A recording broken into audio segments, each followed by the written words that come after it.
You also have the chicken coop for your chickens and barn for your cows and sheep. You can ship anything you grow or find on the mountain. Or, of course, eggs, wool, or milk from livestock. All of them I eat all the time. Work hard, but not too hard. If your face turns blue, that means you're about to collapse. If that happens, you get sent to the clinic, and you'll be out of commission for a while. Bye now, and remember, 5 p.m. every day. Okay. Ah!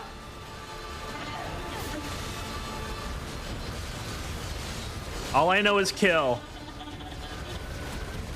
You should also know dodge, because there's a lot of bullets. But kill is my first language. I do know dodge.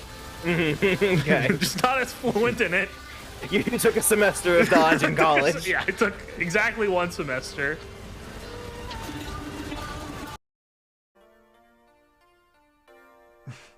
Died at Dragon.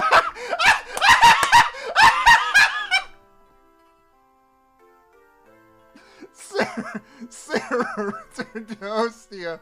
She spent much time tending to her own affairs, but lately she's begun to enjoy her free time. Beautiful, perfect, awesome. Okay, cool. We're good. Everything's fine. Don't worry about it.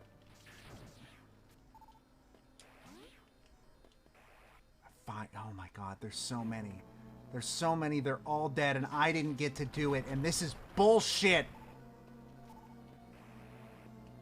My God-given right to murder space pirates where they stand.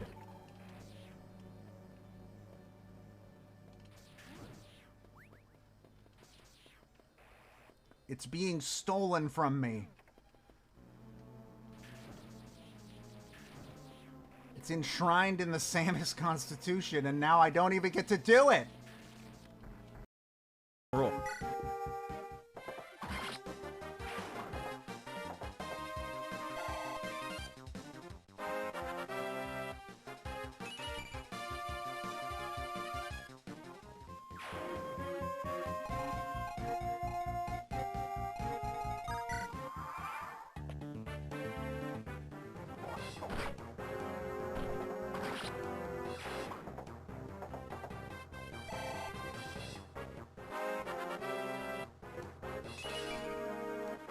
Oh boy, Kent, the restart is not being kind to you.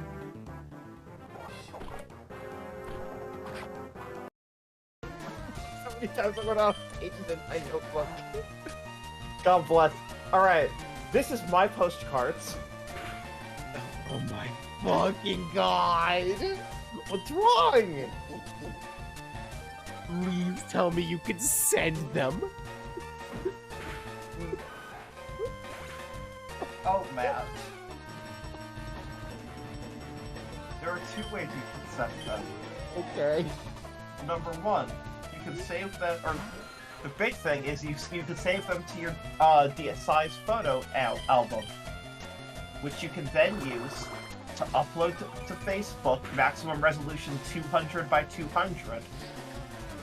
Or you can print them, maximum resolution 200 by 200. That is how you can send them.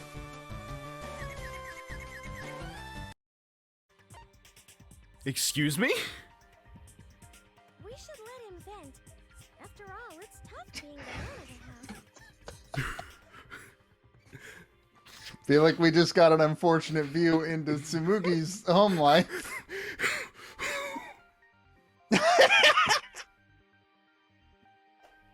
We're learning some things about family. Sometimes a family can be one drunk dad. Okay, so I must be remembering a different Klungo boss fight. There we go. That's an Xbox achievement. My gamer score is going up. I fucking played Persona 3. No! Jesus Christ!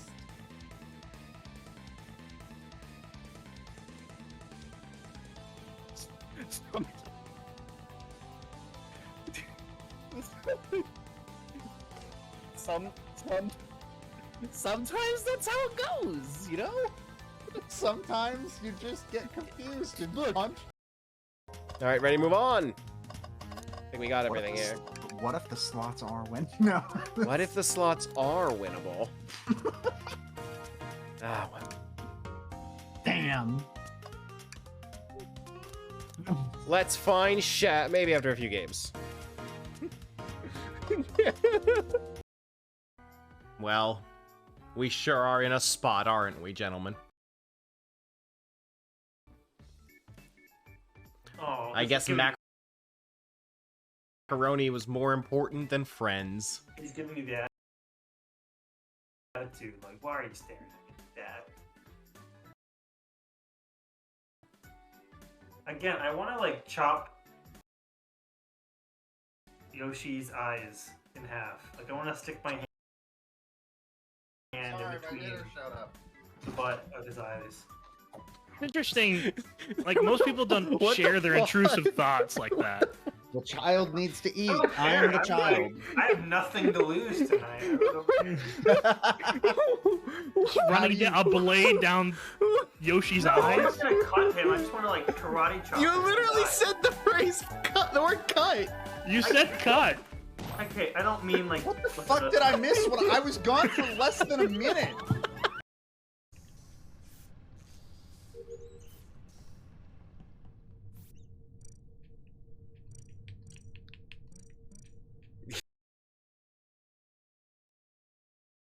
Ah! Why does it keep on doing that? Okay, hello. All right, I need the game stream. I need to give you the game stream. I'm gonna do that. You do.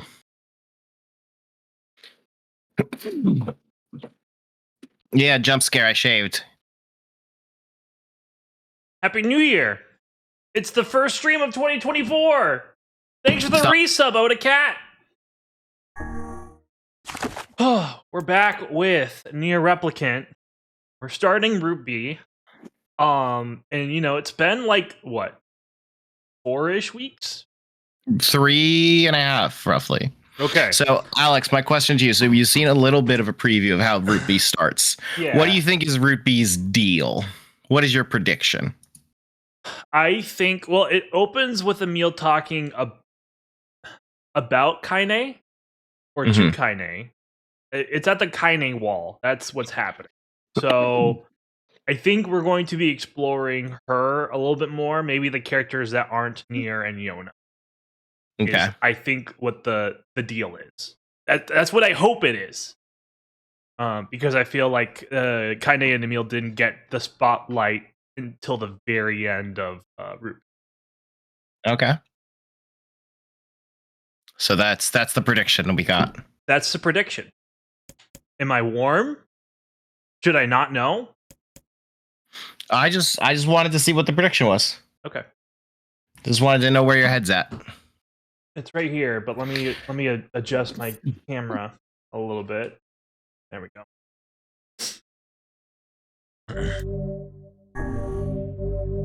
We're gaming. We're gaming.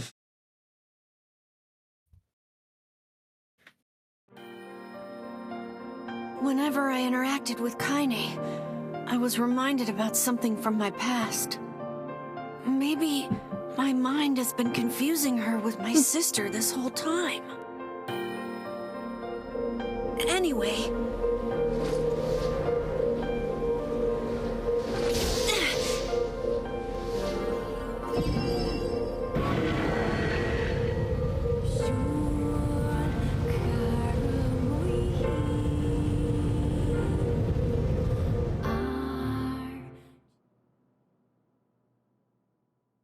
Kaine's dreams, discrimination. Oh, that's not good. The sound of rain filled the village. The steep cliffs that surrounded the area magnified sound, causing even the slightest drizzle to rattle like a thunderstorm. I think your gain is a little hot. Okay. Turned it down. I think my microphone like unplugged and then replugged. Joyce fucks with the gain. Yeah. Alrighty. Oh, Thin wisps of smoke streamed from huts as the villagers huddled in their homes and waited out the rain. A single child, however, had braved the downpour and was now wandering slowly toward the wooden, hawk-shaped weather vane at the center of town. The wanderer reached the vane, which had existed for as long as any could remember, and stared. The child's face was simultaneously delicate and fierce, like a teacup that had survived a shipwreck. Those traits combined with pale white skin to give the face an almost sexless quality. If the beak turns east, I go home. If it stays west, then I... The child blinked. Rain slowly dripped down the young one's short hair and began its descent to the ground. Come on. Come on. The child felt a slight breeze and watched as the vane slowly creaked to life. Spinning this way and that for a moment, it finally settled with the beak pointing firmly toward the east. East? Really? Before the vane could move again, a jagged rock came spinning and tumbling through the air, striking home against the child's head. Oh no. The force of the blow dropped the child to the ground as a hail of stones began to fall all around. Oh no, they found me. A heartbreaking smile crept across the child's face as the stones continued their assault. Through the rain, the sound of multiple footsteps grew louder before a voice rang out. Yoo-hoo! Kaine! The voice belonged to Demo, worst of all the bullies in the area. As Kaine struggled to stand, a final stone came skittering through the mud and bounced against her foot. 1 second, I'm gonna turn off the fan. Oh my god. Leaving me here all by myself. Here in our book club meeting. It is absolutely frigid in here. Okay. Happy New Year, GX. Thank you, GX. Okay. Where were Okay. we? As Kaine struggled to stand, a final stone. Okay. Blood oozed from a cut above her eye and blurred her vision, but she could make out the shapes of Demo and his usual gang of idiots. The boy seemed taken aback for a moment by Kaine's seeming indifference to the blood dripping from her face, but quickly regained his bravado. What's up, freak? You like the rain? You like getting all wet? Or did you finally decide to run away from home? Though she knew it was futile, Kaine turned to leave. Before she could get more than a few steps, the other children scrambled to surround her, cruelty burning in their eyes. Kaine knew those were not the only eyes on her. The tormentor's parents watched from the safety of their homes. She was attuned to this sensation. It was one she had experienced many times before. While some villagers simply turned a blind eye to the actions of their children, many encouraged it openly. In a society ruled by superstition and fear, Kaine was something to be hated, and if possible, destroyed. I didn't say you could leave, freak. Demo's words chewed at her like a worm through an apple. He can't hurt me, she lied to herself. Be strong. Be brave. He can't hurt me. He can't hurt me. He can't hurt. Oh, look! The little freak is gonna cry! What's wrong? Are you sad everyone hates you and wants you dead? Not sure if it's just that, Reed, but I think your mic is still hot. A little bit. I don't know, we'll deal. Okay. Kaine prayed for the rain to flood down and carry her away from a world that seemed to have no place for her. But if there were gods, they chose to ignore her. As Demo crept ever closer, the clouds began to thin, and the rain slowed. Even the weather hates me. I'm useless. A failure. I wish Demo's rock had taken my head off. Kaine couldn't meet Demo's leering gaze. She lowered her eyes and stared at the muddy ground below.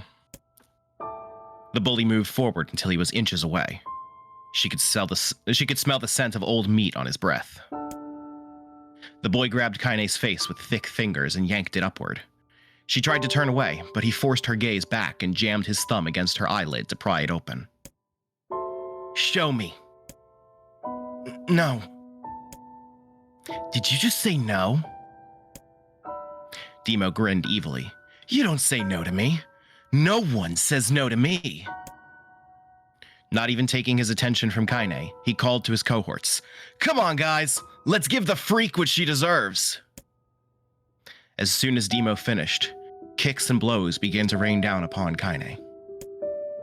Demo paused, still grinning, as Kaine crawled into a ball and tried to make the pain stop. I don't get you, freak. What you acting like a girl for, huh? Everyone knows what you really are. Kaine ignored the question, choosing instead to stare at the weather vane. It continued to point east, as if supremely confident about the future it had chosen for her. Go home. Yeah, that's a funny joke for someone with dead parents and no home to go to. Freak! Chanted the children. Freak! Freak! Freak! Kaine closed her eyes and listened to the rain, waiting for the pain to start again. As the clutching hands of the village children closed around her, she bent her mind to the sound of the rain, letting it become her world entire. The rain fell, but the pain never came. Only when the laughter of her tormentors turned to terrified cries did she dare to open a single blood-caked eye. Kaine was shocked to see Demo sprawled on the ground, holding his head and screaming in pain. She could see blood welling from spaces between his fat, twisted fingers. Oh my god, he's crying. He's actually crying. Deprived of their leader, the other children glanced back and forth between themselves, as if waiting for someone to step forward and take charge. When no savior emerged, they began an uneasy shuffle away from Kaine. But the young girl was the least of their concerns. Instead, their attention was wrapped on the ancient woman standing a few feet away. Oh, I gotta kill that bot in the chat. Oh. Good work. After struggling for breath for a moment, she finally spoke in a voice thick with rage. Hurts like a bitch, don't it? Now I suggest you scatter before I throw another one. And if any of you little bastards ever touch my Kaine again, I'll do far worse than throw a rock. You can count on it. The old woman crouched down and gently touched the hand Demo was using to cover the wound. Before he could think to protest, she ground her palm into the wound and twisted back and forth. Ow! He screamed, leaping to his feet. Stop it! What are you doing? Quit whining! Ain't no one ever died from a scratch. You hit me with a rock, you stupid bitch! A big one! That thing could have killed me! The old woman shrugged. Death is the best cure for stupid. Demo's face twisted with rage at her words. Locking his eyes on Kaine, he took a step backward and spat on the ground. Get out! Leave this village! No one wants you here, either of you! Seeing the old woman grab another stone, Demo and his companions turned tail and ran. As they fled, the old woman grabbed her side and barked out a single laugh. Look at the fat boy go. Guess he's healthy enough to run from a fight. The woman's smile faded as she turned her attention to Kaine. Kneeling down, she removed her shawl and placed it around the young girl's shoulders, then produced a cloth from the folds of her dress and began blotting at the blood on her forehead. Oh, Kaine, she said, why didn't you fight back? You're stronger than that lot. The words of her grandmother stung Kaine, and she turned away. Don't be nice to me, she said. I don't deserve it. Nothing matters anymore. Her tears, held in check for so long, finally began to fall on the muddy ground below. Everyone hates me. They think I cause bad things to happen. They think I'm a freak. I wish I was dead. As Kaine's tears turned to sobs, she felt her grandmother's hands on her shoulders. Despite her advanced age and diminutive size, she was a woman of surprising strength, and Kaine found herself unable to turn away. Don't talk like that, girl. It's a river wide and deep that flows between the realms of this world and the next, and it grants no mercy to any that attempt the crossing. You got a duty to fight until your last breath. Understand? The old woman tightened her grip and tried to still the tremor in her voice. You know the pain of losing someone close to you, Kaine. You know because you survived it. As the words hit home, Kaine was struck by the force of her love for the old woman. As a young child, she didn't even know of her grandmother, but when her parents died, the woman quickly accepted her as her own. Grandma, as Kaine called her, was cunning, vulgar, and quick to violence, and their first few years together had not been easy. But with each year that passed, Kaine and her grandmother had grown closer. However, it was only now, sitting in the mud with tears and blood caking her face, that Kaine truly understood the depths of her affection. Here was a woman who had seen hard times, who had seen death, who had fought through all these things and somehow emerged on the other side. If anyone could understand Kaine's pain and loneliness, it was her. Do I make you sick, Grandma? Course not. Don't be an ass. Kaine drew her grandmother's moth-eaten shawl around her body and shuddered. But my body, it's not normal. If I was normal, then Mom and Dad wouldn't... Hush, interrupted Grandma. I'll not hear another word of this nonsense. You're my granddaughter, and I love you. And if folks have a problem with that, they can just go to hell. With that, the old woman reached out and placed a wreath of dried flowers in Kaine's hair. The skill it took to bend the flowers without breaking the stems or losing a single petal was remarkable, and the beauty of it made Kaine want to cry all over again. Oh my gosh, these are lunar tears. Grandma, you made this for me? Lunar tears were legendary flowers. Most people could live their entire lives without ever seeing one, and yet her grandmother had somehow collected a dozen or more. Kaine reached up and touched the wreath, as if she couldn't believe it was real. Where did you find these? Just stumbled on them while I was out doing the shopping.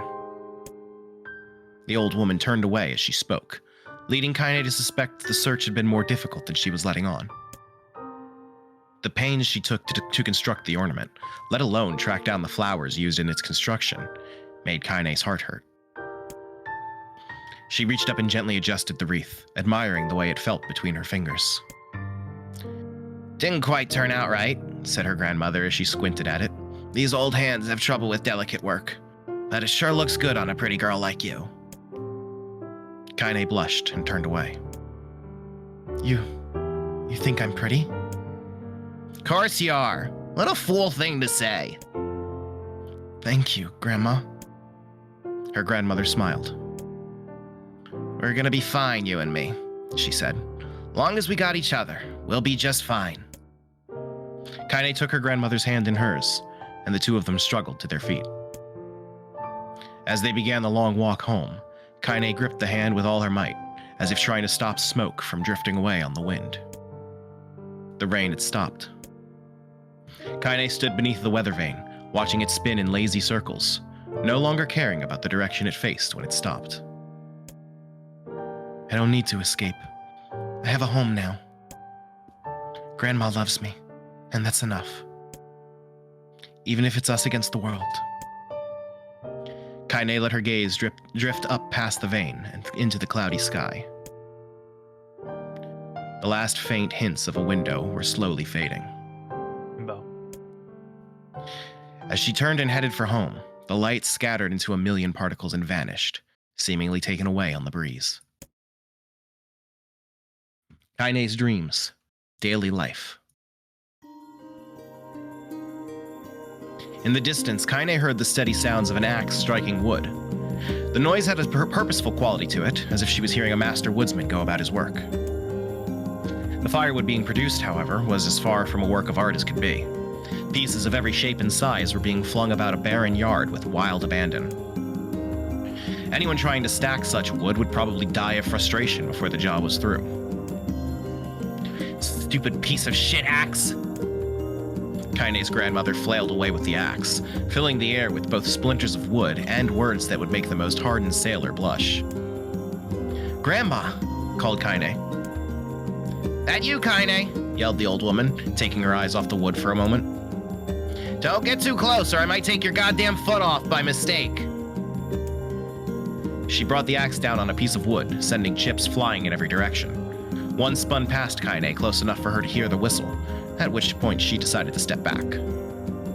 Once she'd scuttled to a safe distance, she cupped her hands around her mouth and shouted, "Grandma! Do you need help? I can get you water or lunch or a new axe or something." The axe, poised to strike another wobbly blow, paused in midair. The old woman considered her granddaughter's offer for a moment, then smiled. "Tell you what, since I'm doing such a piss-poor job of chopping, why don't you come here and take over so I can go get the water? Shades have been restless lately, and I don't want you running into one of them bastards." Relinquishing the axe, her grandmother picked up a long pole with wooden buckets on either end. Gathering water was by far the more difficult of the two jobs, but Kaine knew better than to complain. Once Grandma's mind was set, there was no changing it. Kaine did her best to help with chores, but Grandma took every task that required travel to the village. Though she had a long list of plausible excuses, Kaine knew the real reason. She didn't want her granddaughter to be taunted and harassed by the villagers. Once Kaine moved in, Grandma decided to take up a residence a good distance from the area. Out of sight, out of mind seemed to be the best policy when it came to the villagers and her granddaughter, and rare were the days when any but the two of them could be found on the rocky acre of land they call home. Kaine enjoyed the solitude, but harbored a secret resentment to her grandmother that was forced to spend her golden years in such a place.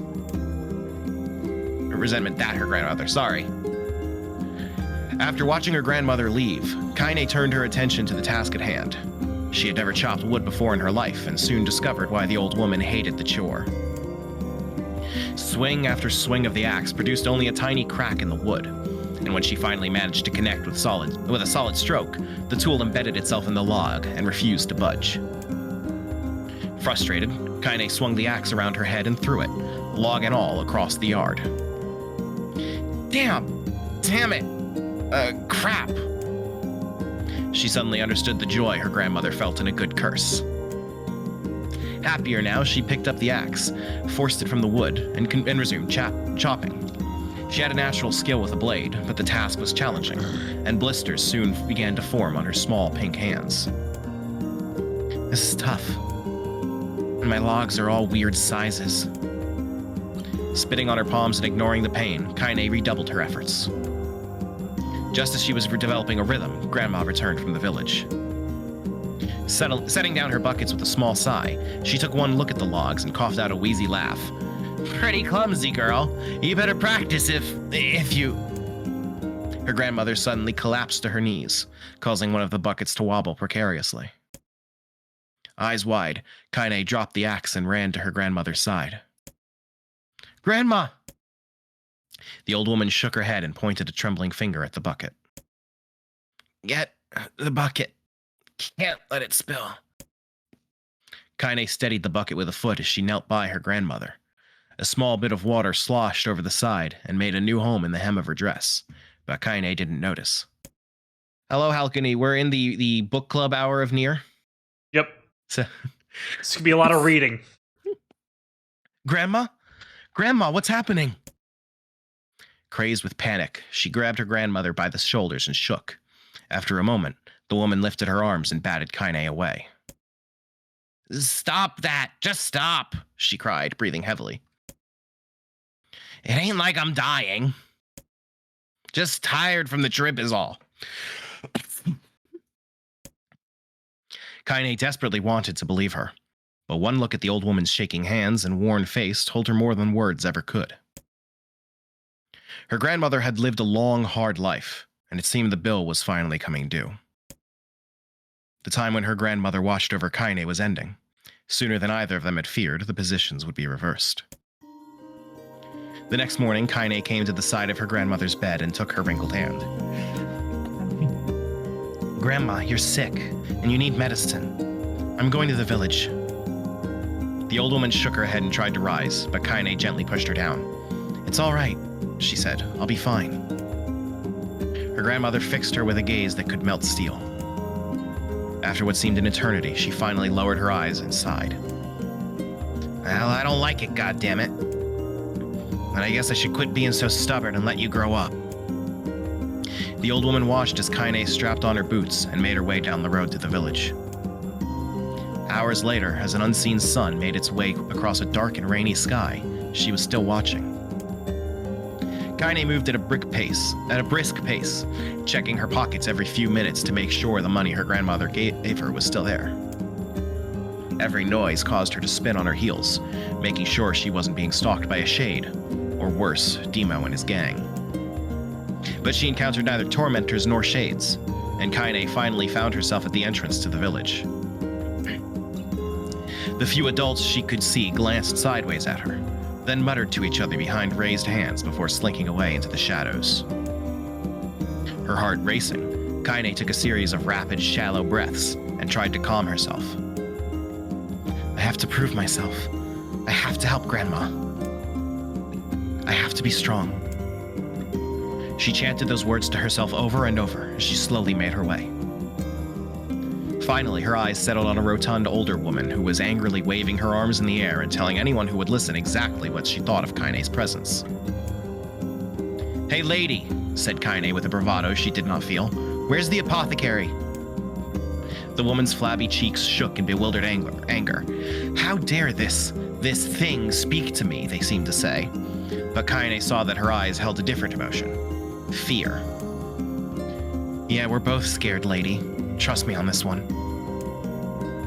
"Which way?" Kaine repeated. The woman pointed at a small building to her right before hitching up her dress and stumbling off in the other direction. Kaine cringed, expecting a stone to come flying from the assembled crowd, but none came. Her mind was filled with a strange sense of pride as she made her way to the apothecary, but the new emotion had little time to take root, for as soon as she opened the door, she noticed a familiar customer at the counter. It was Demo. He'd clearly been sent here on some kind of family errand, because his gang of followers was nowhere to be found.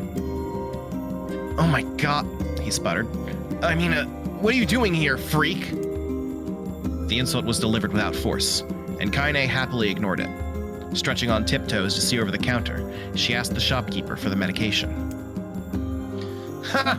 barked Demo. "That old bitch finally keel over?" "Go to hell, Demo." The boy's eyes grew so wide they seemed ready to fall out of his head. But before he could let fly a comeback, or worse, a punch, the apothecary told them to knock it off before he kicked them out of the store. Demo slunk out of the shop, cursing Kaine under his breath. Once he was gone, she allowed herself to breathe once more, taking a brief tour of the shop while the owner prepared her medication. Countless tiny bottles filled the cramped store, each with a label written in some indecipherable language.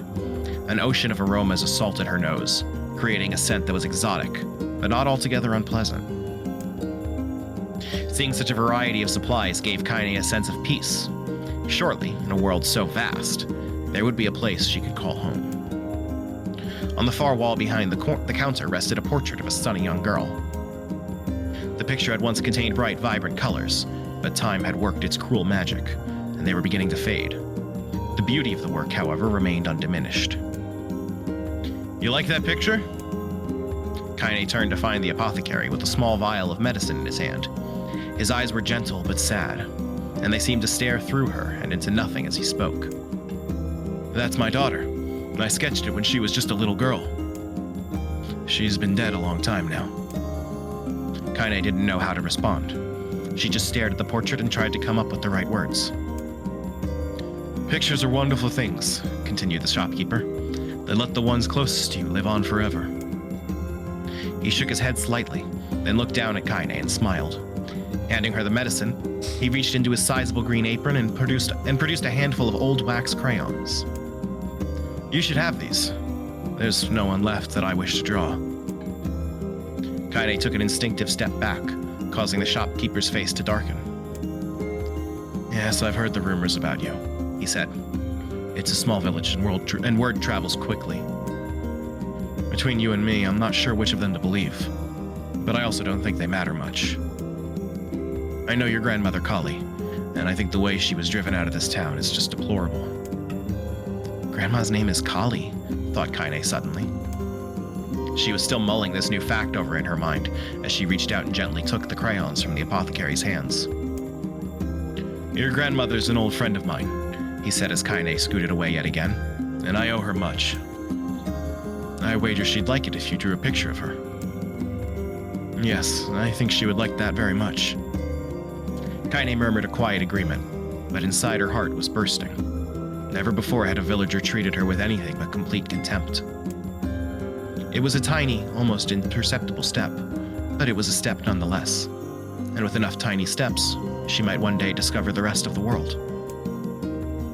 When Kaine returned home, she found her grandmother asleep in her bed. Her feet were blackened and raw, even bleeding a bit in places, leading Kaine to think that she had been pacing around the room until exhaustion finally caught up with her. She placed the medicine by her grandmother's pillow and turned to leave, but found the old woman's hand clasped around her arm. This is not DLC. Yeah, no, this is part of the base game. Do we get the bone B4? You mean 2B? Not in this game. Back already, are you? Asked her grandmother with a yawn. Come here, let me have a look at you.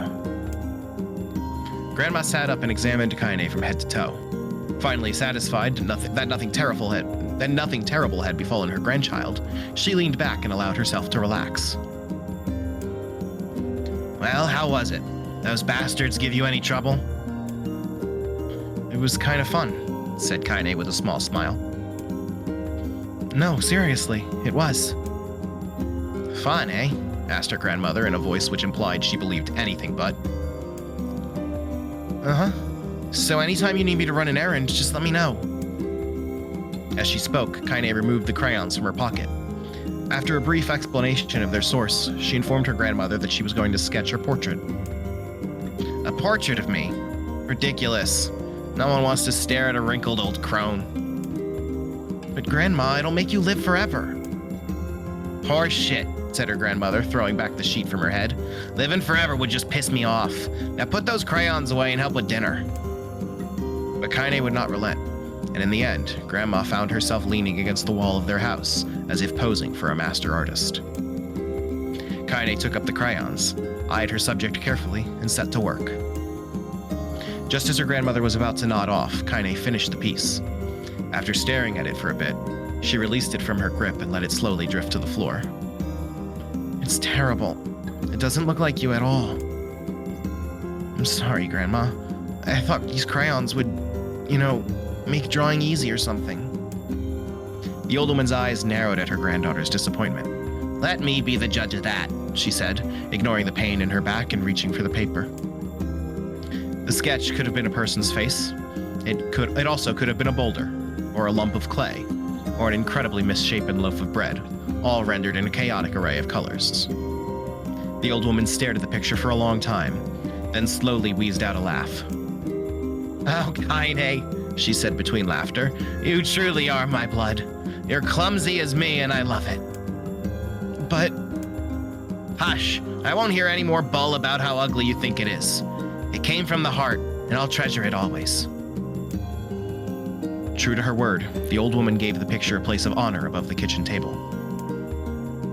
In the days that followed, Kaine would often catch her staring at the portrait with a strange smile on her face, an action she interpreted as silent, mocking laughter. A week later, Kaine could stand it no more, and asked her grandmother to take the artwork down. Bosh, said the old woman. I'll take this down when they roll me in my shroud. She pondered this for a bit, then turned to Kaine and dropped to one knee. Listen to me, girl. Seeing this picture makes me happy in a way I've never felt before. And it makes me want to go on, so that someday you can feel the same happiness. It was a moment that burned itself in Kaine's memory, a perfect blend of pride and love and joy that came together to form a lifelong remembrance. She swore to never forget this moment, to never forget the old woman who had made her place in the world possible. Time moves on. People and memories move in and out of a life like ghosts passing through a hall. But this moment will be different. Kaine swore, because I will remember it forever. Forever. Kaine's dreams. Separation. Kaine listened to the sound of crackling firewood and stared at the black object on her plate. She'd been pushing it around the wooden disc for a good 10 minutes, ignoring the bemused stare of her grandmother. Finally, she summoned her courage and gave the object a brief sniff. A sharp, bitter scent flew up her nostrils and made its home there, causing her face to twist with disgust. Grandma, I can't believe you want me to eat a bug. The old woman threw some more wood under the cooking pot and snorted. It's no bug, you fool. It's a berry. Why the hell would I be feeding you bugs? Yeah, well, it sure looks like a bug, said Kaine, and I think it's burnt or something, because it smells terrible. With that, Kaine held her nose and threw the berry in her mouth, chewing as little as possible. Oh yeah, that's terrible, all right. Why, you little brat, laughed the old woman. Look at the sass on you. You've been spending too much time with me, and that's a fact. 5 years had passed since the moment when Kaine's grandmother saved her from the bullies. As is often the way with two stubborn people, their relationship had grown in fits and starts, but moved forward all the same. Meals that used to be somber affairs were now filled with laughter and hurled abuse in equal measure. Kaine could not remember a time when she had been happier. As the years went by, Kaine started to shoulder more and more of the daily responsibilities. Her grandmother's legs grew weaker by the day, and she could no longer do many of the chores she used to take for granted. And so this morning found Kaine lacing up her work boots with a breakfast of burned berry rolling through her belly. Where are you going today? Asked Grandma suddenly. Kaine looked up, surprised. The old woman rarely asked for specifics anymore. Well, I was going to check out the kelma trees and see if they were ripe. I thought we could make some jam or something. Oh, and I'm going to pick up some flagstones, so I need to take the wheelbarrow. Flagstones? What in the hell for? Kaine stared at her grandmother, then held out an arm and swept it around their home.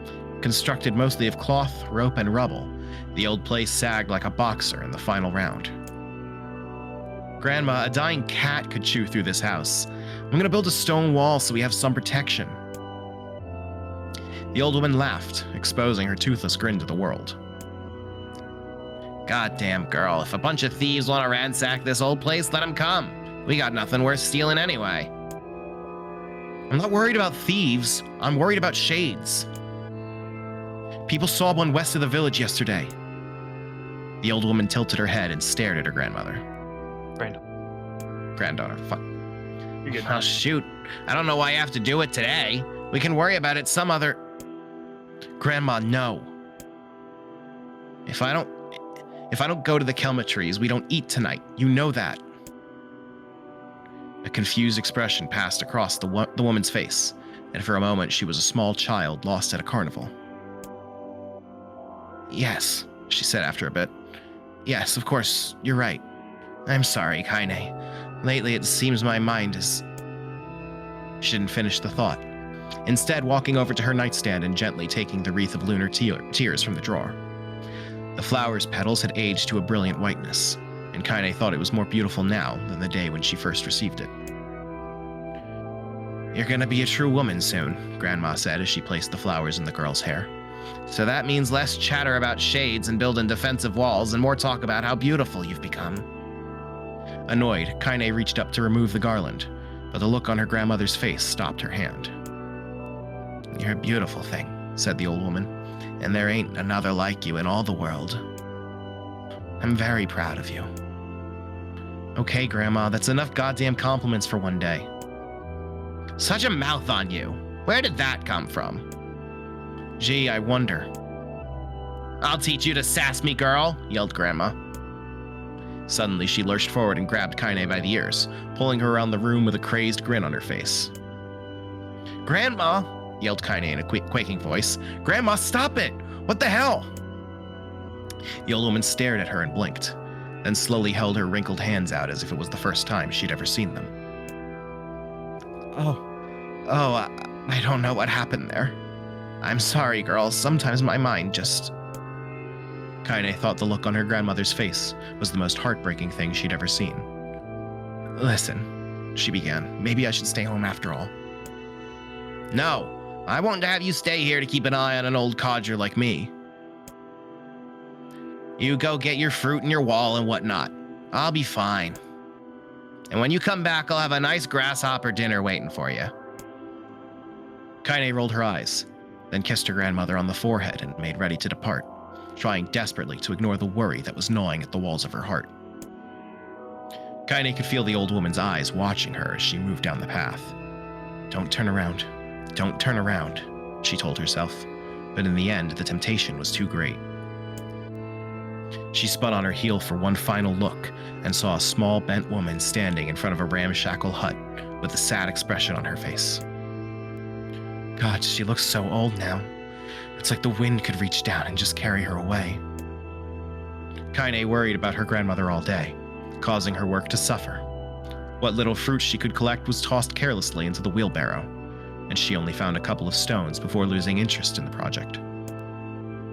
Finally, as dusk approached, she decided to call it a day. Cursing herself for the lack of focus, Kaine pushed the nearly empty wheelbarrow back down the path. As she crested the final hill, she suddenly froze in place. The wheelbarrow fell from her fingers and collapsed on its side, sending a few pieces of wrinkled brown fruit rolling back down the hill. Her gaze was transfixed by a thick black cloud that hovered just ahead. Tracing its path with a finger, Kaine suddenly felt her stomach knot in on itself. No. Oh gods, no! Her grandmother's house was ablaze, the flames licking up as if trying to touch the sky itself. Grandma? Grandma! Kaine ran then, faster than she had ever moved in her life. Once she tripped on a stone and went sprawling into the rocky ground, but she leapt to her feet and continued running, unmindful of the blood that spilled from her wounded hands and knees. As she got closer and closer, Kaine's mind began to race in time with her footfalls. It's too dark. It's too dark. Not just fire. Can't be fire. Too much smoke. Gotta save her. Gotta save her. She burst into the front yard and came to a sudden halt, her worst suspicions confirmed. The smoke from the fire was mingling with the thick, inky blackness of an enormous shade. The massive creature supported itself on 3 twisted feet, and as she bounced through means of a large, armored tail. Scales, horns, and claws sprouted from its body in a random, chaotic pattern, giving it the appearance of a lizard designed by some insane god. Seeing Kaine, it let out a roar and flicked its tail, sending small whirlwinds spinning around the yard. For a moment, the creature retreated into shimmering, inky blackness, as if her mind was unable to comprehend that such a thing could actually exist. But then the smell hit her, a blend of rotted meat and excrement, and the horror became real once more. The creature bellowed again, and this time Kaine responded with a scream of her own. All right, you bastard, she thought as her scream echoed off the high cliffs around them. It's you or me. Let's go. The shade eyed Kaine with bemused interest. And then it began looking around from her to the house and back again, as if urging her to look at the destruction it had so gleefully wrought. With dread building in her heart, Kaine glanced towards the house. Through the smoke and flames, she spotted a small figure struggling to escape the ruins. Grandma! At the sound of her voice, the old woman began waving frantically. She's alive, thought Kaine. Alive! Kaine's legs sprang to life as she raced across the yard toward the flaming wreckage of the house. Before she could advance more than a few steps, the shade opened its mouth and let out a roar powerful enough to uproot trees and send them flying. The blast sent Kaine tumbling through the air before smashing against the rocky earth. Stars danced in front of her eyes as she tried to remember how her legs worked. Get up. Get up. Get up, get up, get up, get up now! As Kaine struggled to her feet, the shade stomped toward the house and pinned her grandmother to the ground with the tip of a claw. The old woman struggled to move the claw from her stomach, but she might as well have been pushing them out. She coughed briefly, sending a small spray of blood into the air, then collapsed to the ground, her energy spent. Kaine lurched to her feet only to fall back to the earth with a gasp. Her ankles were on fire. One or both of them were surely broken. Ignoring the pain that screamed through her body, she began dragging herself across the ground, leaving a drunken trail of dust and blood in her wake. Grandma, hold on. Just a little longer. Her grandmother's face was turning blue, her eyes rolling back until only the whites were exposed. Kaine pulled herself across the ground with maddening slowness, the distance seeming to increase with every second that passed. The shade glanced between the two women and flicked out its tongue, its giant mouth turning up at the corners. Short, panting breaths belched from somewhere deep inside its core. Bastard, laughing at us. She had no idea how such a mindless creature could experience emotion, but there could be no doubt that the shade was taking joy in their suffering. Yeah, I see your plan. The shade moved its claw slightly, allowing Grandma to breathe again. It was clearly keeping her alive, only to snuff out her life when Kaine was close enough to touch her. You're gonna kill this bastard. Summoning all her strength, Kaine rose to her feet. There was a sickening snap from her right ankle as the foot twisted backward, but she forced it from her mind and began to hobble toward the monster. Pulling a small knife from the pouch at her waist, she leapt up on the foot that pinned her grandmother and plunged the weapon deep. Give her back! She screamed. Give her back to me! It was like stabbing a rock. Only after a few swipes, the knife broke at the hilt with a dull snap. The shade panted laughter again, then raised its tail and sent it rushing through the air toward the young girl that was latched to its foot. Kaine never had a chance. The tail struck her square in the chest and sent her crashing into the burning wreckage of the home. As she lay on the ground with blood pouring from multiple wounds, a small, weak voice spoke up. Kaine. Kaine's vision blurred, but she forced herself to focus on the sound. Finally, her eyes cleared enough for her to make out her grandmother's hands reaching out to her through the smoke. Grandma? Kaine, you gotta run. You can't best this one. Kaine grabbed the hands and held on with all her strength. Grandma, come on. We have to go. The old woman coughed loudly. One of her hands, slick with blood, slipped away from Kaine's grasp and thumped to the ground below. Grandma, no! No! I said run, goddammit. You have to live. You have to get through. The thought would stay forever unfinished. Before she could say another word, the shade's clawed foot descended, smashing through the remains of the roof and down upon the shattered figure of the old woman. Blood oozed from gaps in the creature's toes as the terrible, putrid smell assaulted Kaine's nose once again. She stared at the foot, dumbfounded, convinced that what she was seeing could not possibly be real. When the creature finally lifted its appendage, all that remained underneath was a twisted, unrecognized mass of rubble and red. Her grandmother was gone. Kaine blinked, trying to feel the hands which had been in hers just a moment before. For a fleeting instant, she could remember the warmth of that embrace, the trembling of the fingers, and then the sensation drifted away on the breeze and was gone.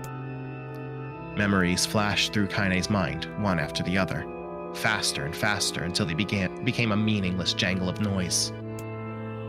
Kaine screamed then, a thunderous sound that echoed off the cliffs and seemed to roll away forever.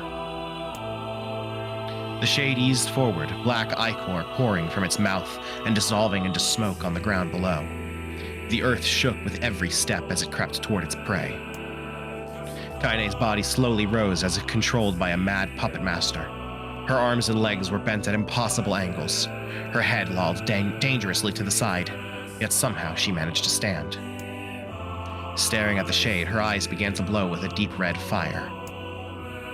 The creature, so confident just moments before, took a slow, hesitant step backward, trying to discern if this broken human could possibly pose a threat. Kaine seized the moment, laughing like a mad woman. She leapt in the air and plunged the shattered hilt of her knife deep into the leg of the shade. The shade shook Kaine off like a fly, sending her crashing into the earth once again. Her chest rose and fell slowly, as if a great weight were resting on it. Moist sounds of pain echoed through her mind.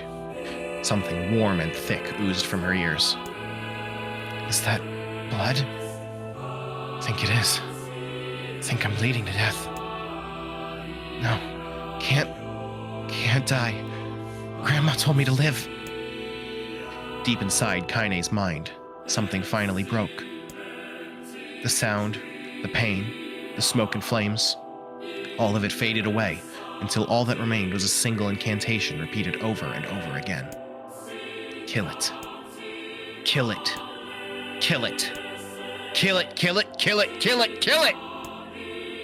Kill it, kill it, kill it, kill it, kill it, kill it, kill it, kill it! Kill it now! As the spark that was Kaine slowly began to flicker and die, she felt her desire to kill and her desire to live blend into one. The distance between heartbeats grew longer and longer and longer. Well, we're gaming. Yeah, there's a video game here. It's Kaine!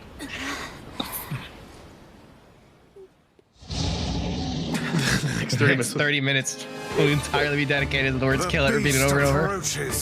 Oh, I know.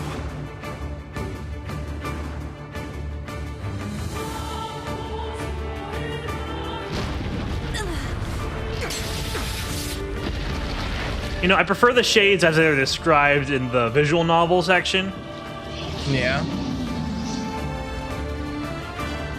Well, the shade that was described was literally one we've seen. The lizard. Yeah. Well, the fact that like it could show like subtle amounts of emotion and laugh and kind of be cruel.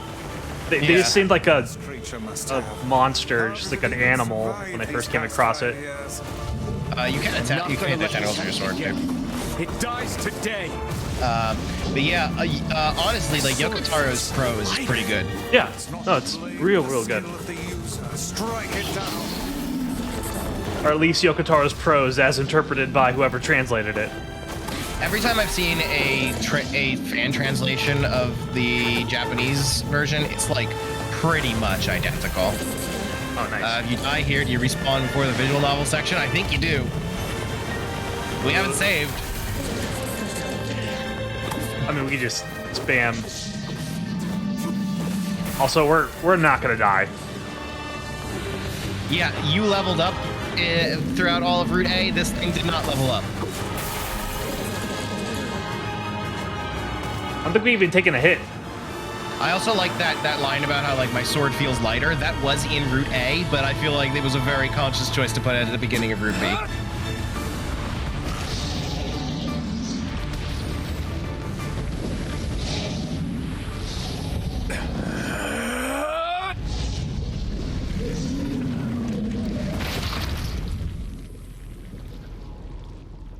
Choked out.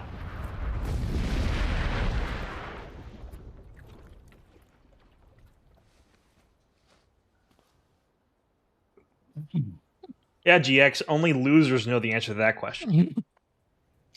And as we've established, I am a gamer. Oh, okay, here we go. Chinese dreams encounter. Not so much gaming now. Gently. Weakly. Softly.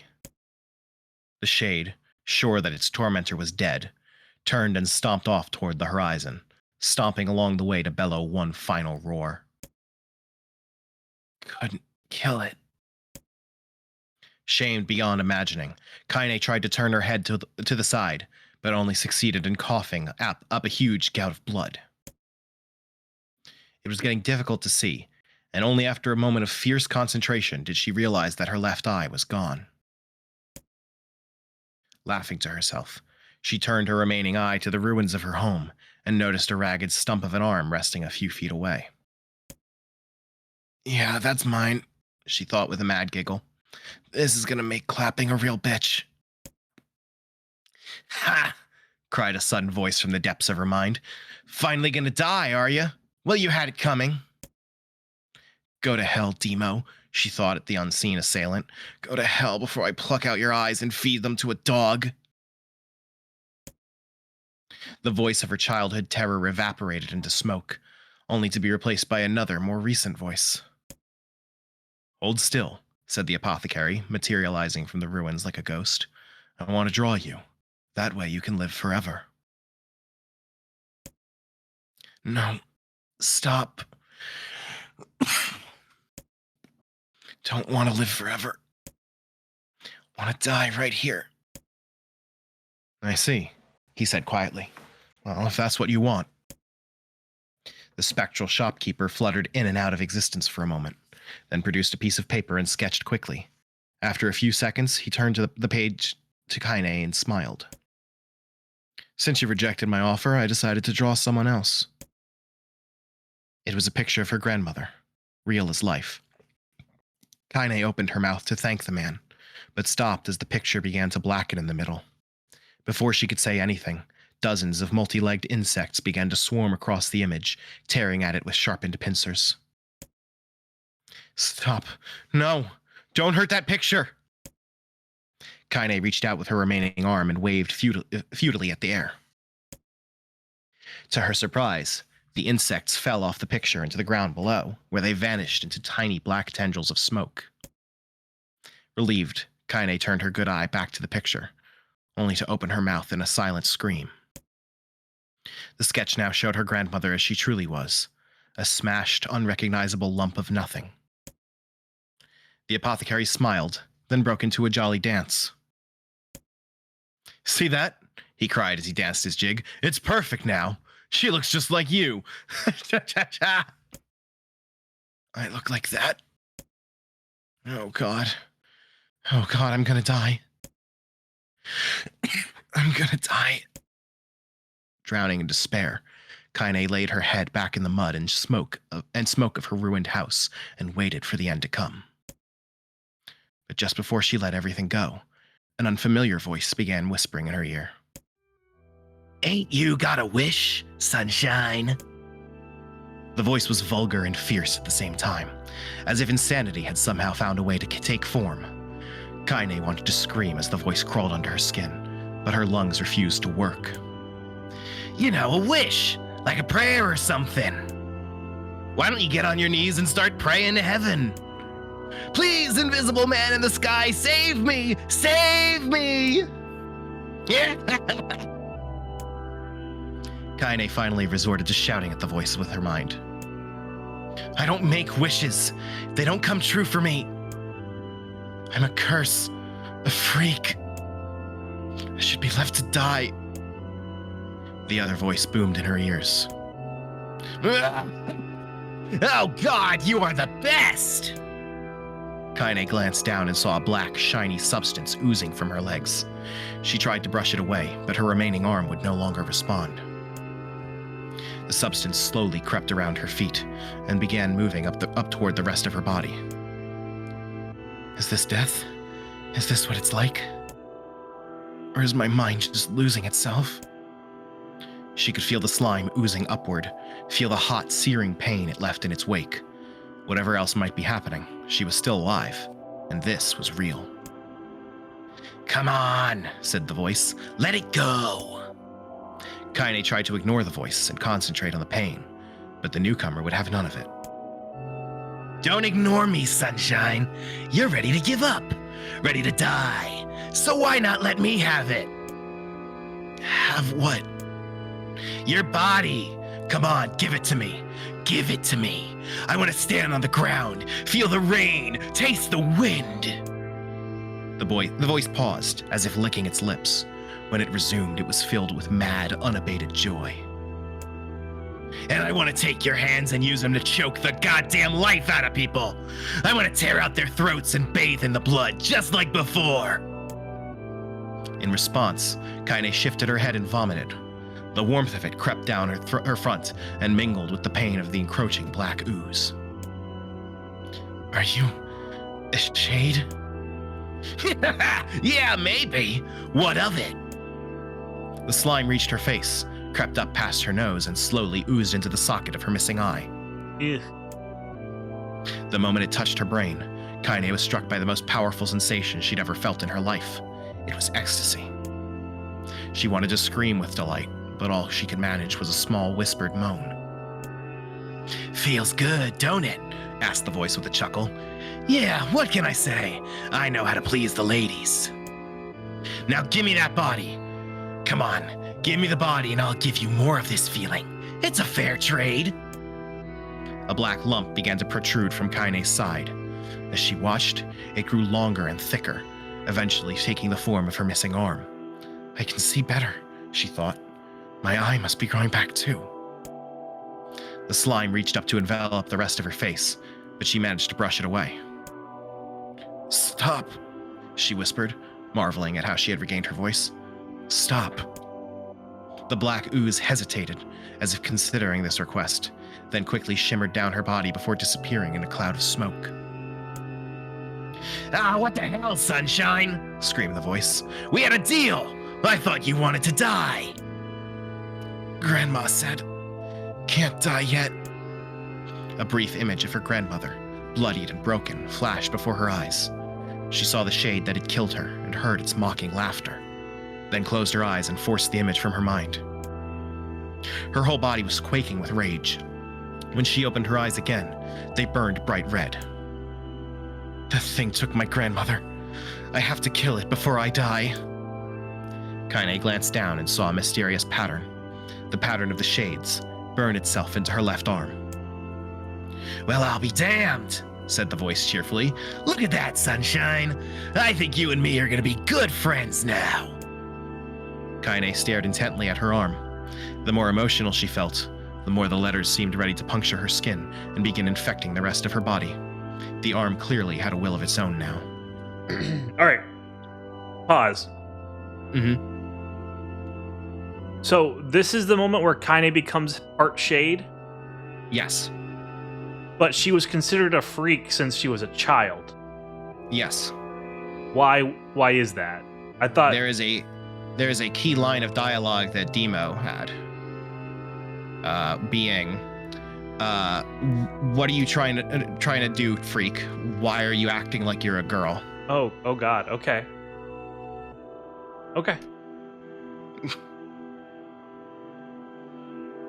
All right. Understood. Mm-hmm. Stop. Gotta stop. Holding her left arm in her right, Kaine took a deep breath and tried to calm herself. Come on, don't fight it, pleaded the voice.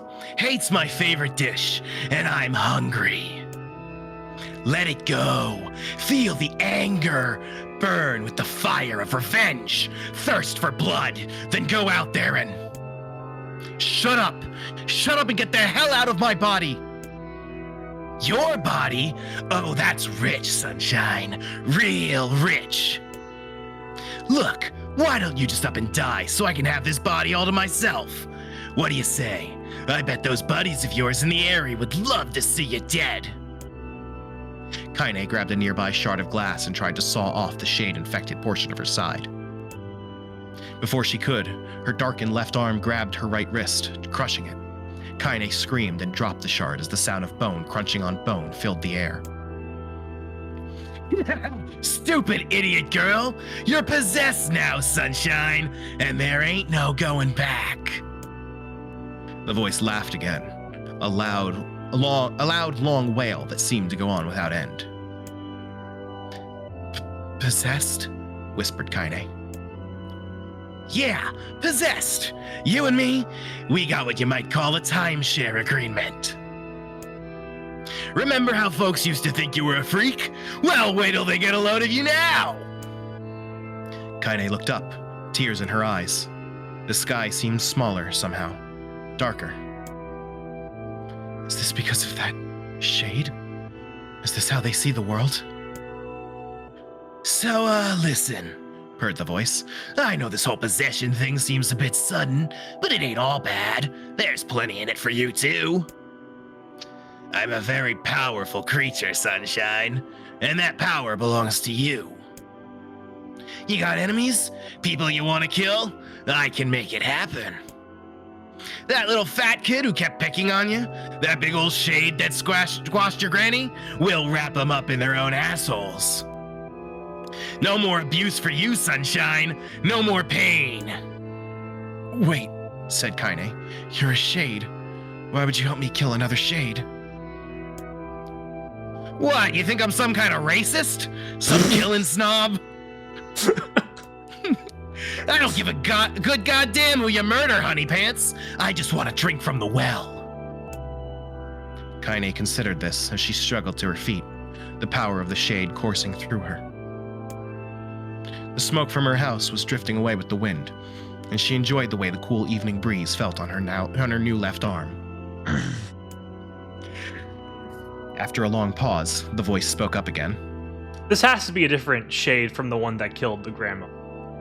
Yes. Just another shade that came across her body. Yes. Okay. So, how about it? You and me, we could have some good times together. Look, I'll even take care of the bloody part if you don't want. Fuck off, asshole, muttered Kaine. I'll handle the killing. Screamed the voice. Oh, look at you go! Oh, sunshine, we're gonna have so much fun! So listen, my name's Tyron, and if you ever need me, I'll just be hanging out in this piece of meat you call a heart.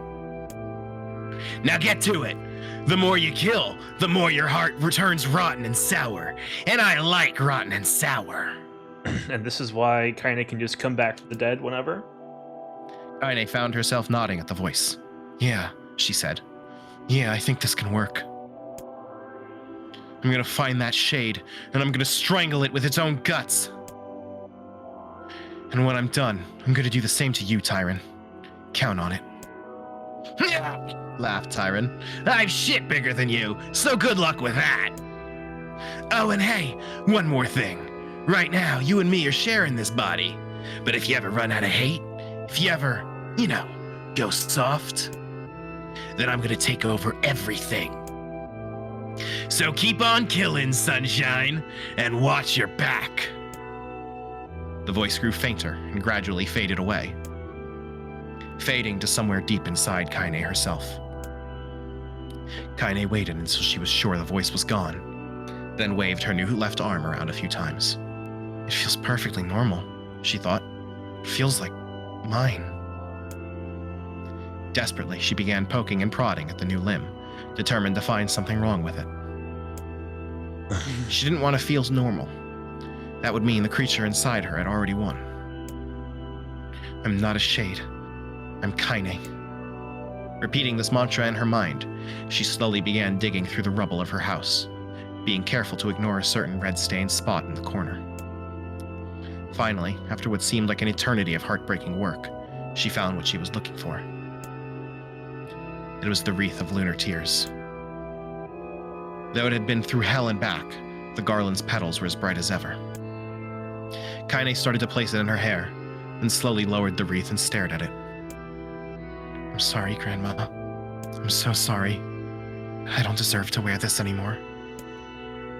I'm possessed, corrupted, a freak. And this time, I don't think there's any going back. Holding the flowers to her heart, Kaine fell to the ground and sobbed. As night gradually lightened to dawn and the people of the Eyrie rose to their daily lives, she remained in that position, as if tears could somehow wash away the horror that now infected her world.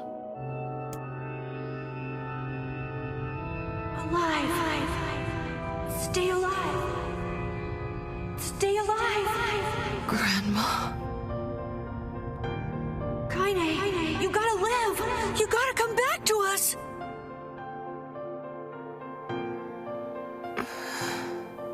Reading's over. I can finally do that second coat of nail polish. Go for it. Oh, hey.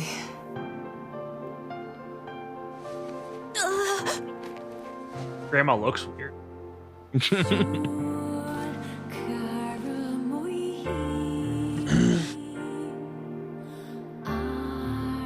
Her eyes look exactly the same. Emil. Tyron does good work. Calling me, weren't you?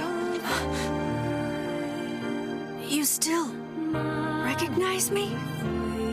Of course. I knew you right away. Thank you, Kaine. Welcome back, Kaine. Alright, I get the Kaine hype. I understand it now. Yeah. Okay. So, how long has it been? 5 years.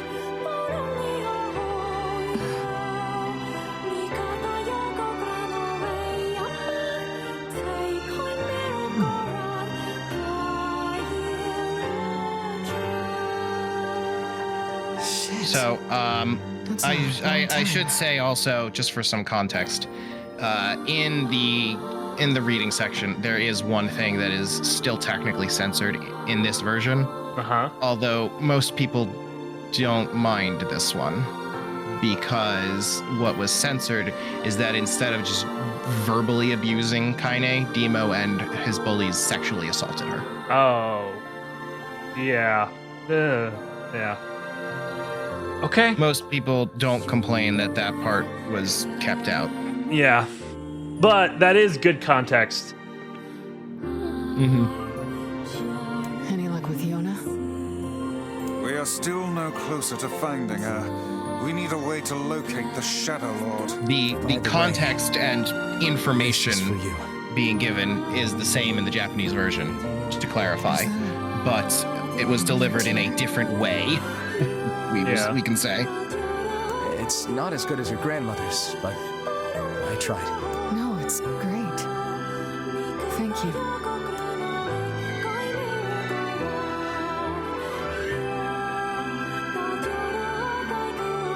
Kaine waking from her long petrified sleep. Emil's unflagging kindness. Our reunion was a happy one, and we let it wash over us like rain. That is, until Devila and Popola had to go and ruin it all. So you're going to be tempted to skip the stuff we've already seen, but I do recommend not doing that. Okay. Because you will probably pick up on things you didn't notice the first time People around. are tired and scared, and I'm sorry. I'm sorry you have to bear the brunt of that. This is crap, and you know it. It's okay. We can sleep outside. No one's sleeping outside. You and Kaine saved this village, and now they want to run you out? People are afraid of us. And really, I understand. I mean, look at me. As long as you're still with us, I can deal with it. Right, Kaine? I'm used to sleeping outside. But... We'll see you later. Sorry about this. And also just the context of literally everything Devil and Popola says is a little different now. It sure is, yeah. Kaine always sleeps outside. I never thought about that until just now. Never even occurred to me. Damn it. We should turn in.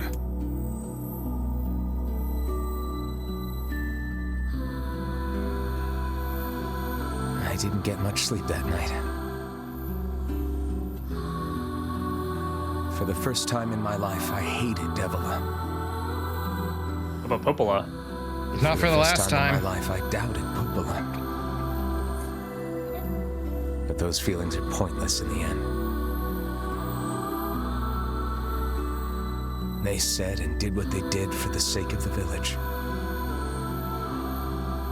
It's just like 9/11.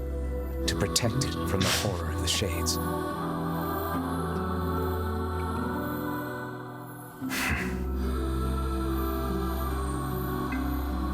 Really, how can I blame Devila and Popola? In the end, I'm just as bad. Are we getting this? Because I never once stopped to think about Kaine and Emil's situation myself. I mean, you're not just as bad. You're not literally banishing them. You can give yourself a little bit of credit. This scene is new.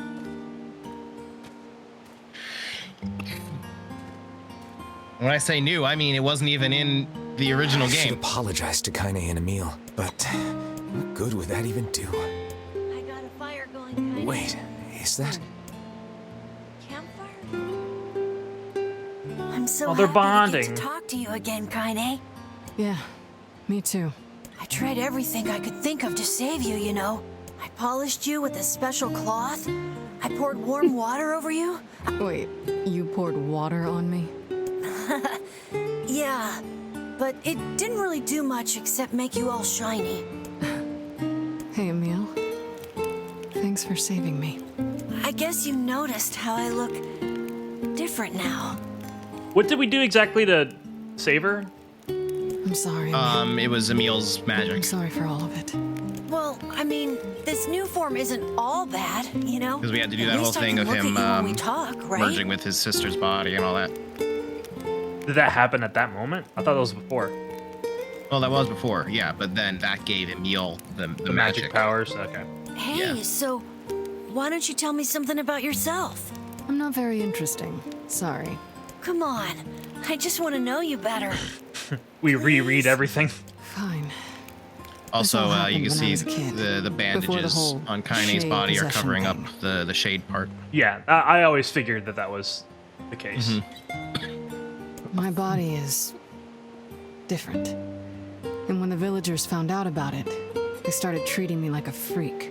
But one person, my grandmother, accepted me just as I was. No matter how bad things got, she gave me the strength to keep going. She's really special to you, huh? Yeah. Oh, hey! That gives me an idea. Since we cured your petrification, we should start looking for a way to cure your possession in my body. I know we can do it if we all work together. Heck, it'll probably be super easy. Let me guess. More warm water? Okay, can we just forget I told you about that?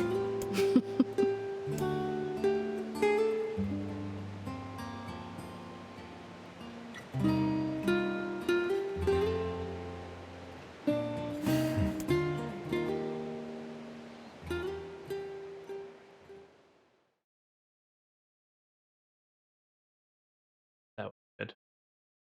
So something else that's new in Route B. Sleep well? Sure. Let's go through this scene first. And yet your red eyes tell a different tale. Don't be so hard on yourself, lad. I need to go see Devila and Popola. Very well. I believe, Maybe I it's new. think it's here. Yeah, I think it's right there. What might that be? Yeah, there it It's is. Okay. Mom's diary. Oh! Did you speak much about your mother? She got the black scrawl and died when I was little. So, this is the original game's DLC. My Okay. apologies for bringing it up. It's all right. I can barely remember her face anymore. This is the only thing I have left of her. Reading it helps remind me of when we were still a family. I see. But the final entries get a little strange. In what way? Well, here, take a look.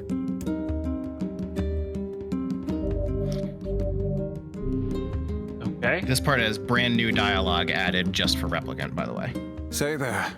That's also the DLC for Gestalt.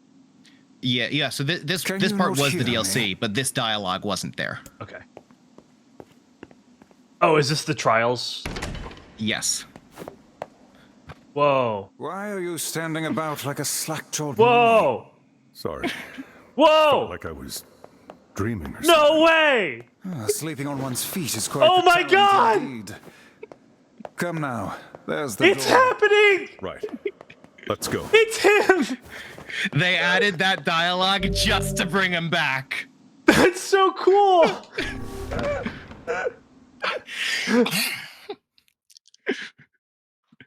Yeah, so in the original game's DLC, you played as whichever version of Nier you didn't get in your version. Okay. So in the Western version, you played as Brother Nier. In the Japanese version, you played as Papa Nier. And so here, obviously, this is our one and only appearance of Papa Nier. That is sick.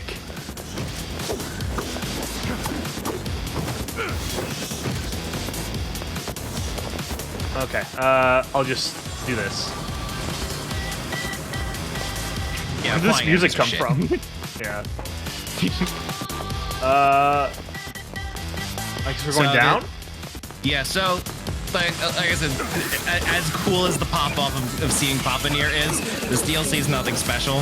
It's literally just these combat arenas. But we do have to do them because there are weapons locked behind them. I'm just gonna enjoy it for what it is. Yeah. There are three distinct sections in this.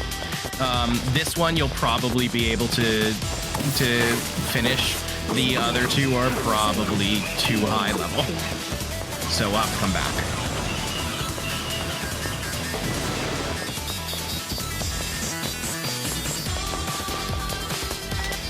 Is this a remix of something I've heard before? This is a brand new remix of, track. I believe, Emil's theme, isn't it? Yeah, this is Emil's theme. Nice.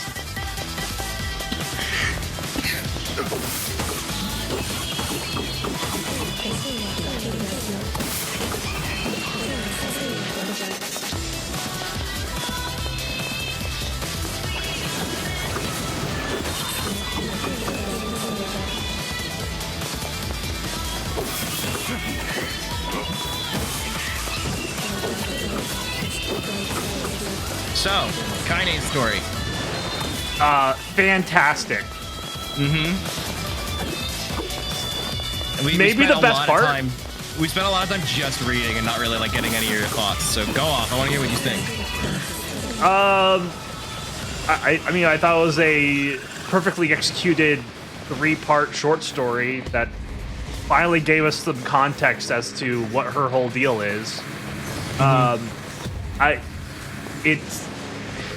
It's also kind of sad that like some of the best story content is not the game, it's just reading.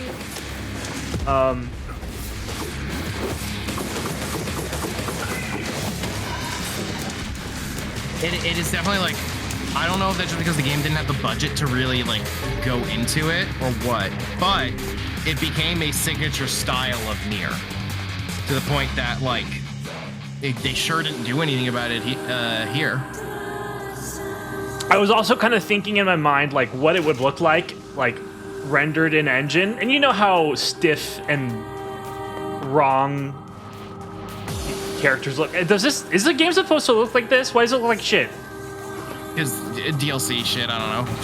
It's weird. It's aesthetic. Okay. Just go with it. It's like, is something corrupted in my game?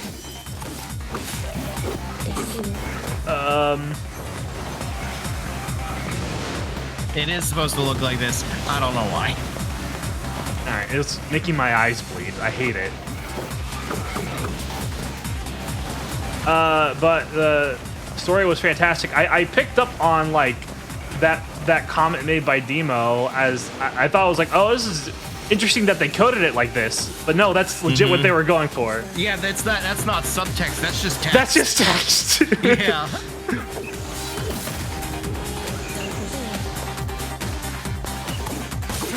In 2010, no less. Yeah.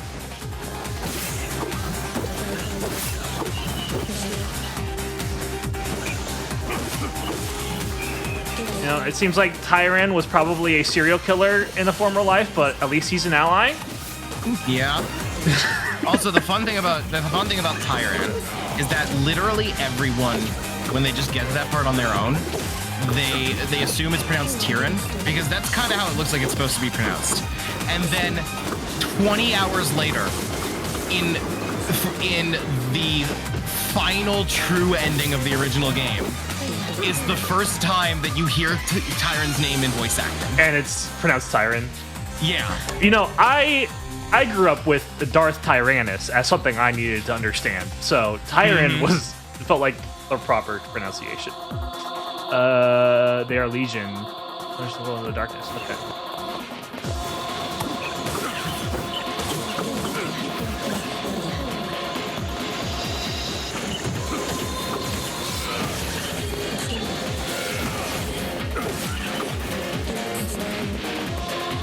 Yeah, Razzle Dazzle says it's the club/raid aesthetic, which fits the music, I suppose. But it's definitely weird. It just seems like a shitty filter. I mean, it is a shitty filter. Yeah. Like, if that's the aesthetic you're going for, then fine. Like, maybe put a little more thought into it, though.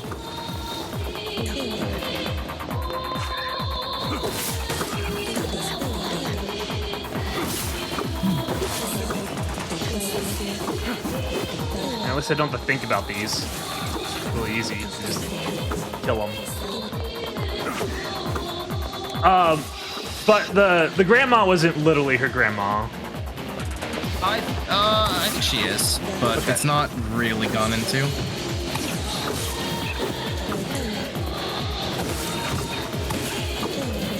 Yeah, so I wanted to go straight to the source for the. I know you've been dying to know the question, why does Kaine dress like that? And I found this spot in Grimoire Nier where they talk about it, and it's for two reasons.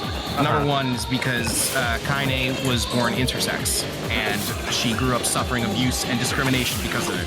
Right. And her reaction to that upbringing is part of the reason that she dresses so provocatively, because she wants to assert her femininity. Yeah. The other reason is because of shades being weak to the sun. By exposing as much of her skin to the light as possible, she can slow her possessor's gradual corruption of her body. Okay, well that second one is bullshit, but that first one, you know what? I'll take it. Makes a whole lot of sense.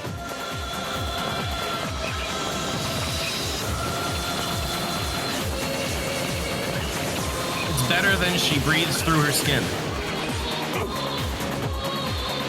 Yes. A lot better than that. All right. That's the first of 3 DLC weapons.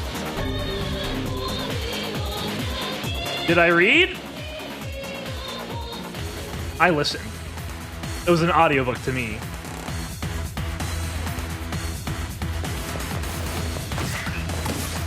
Yeah, rather than said, the second one at least wasn't a rule of the universe solely made for her. It is something that like already existed in the setting. Each filter gets worse. It does make sense. Whereas Quiet's whole thing in Metal Gear is just bullshit. Yeah, I can't say that Kaine's design is perfect, but I'm on board with it. Yeah.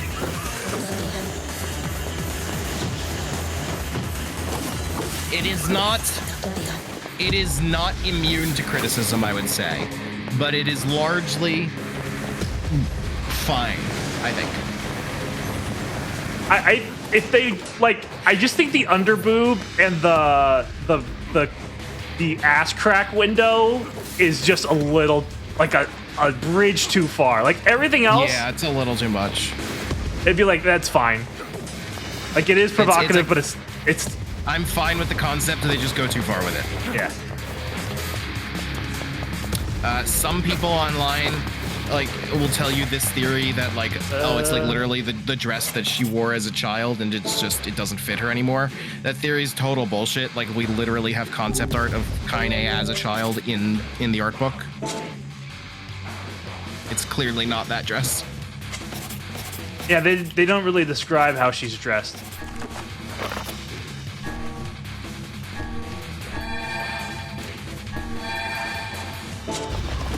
Okay. Trying to remember how we're using medium heels. It's been a minute. I've never played as this character before. That's true. Also, this filter's ass. It's bad.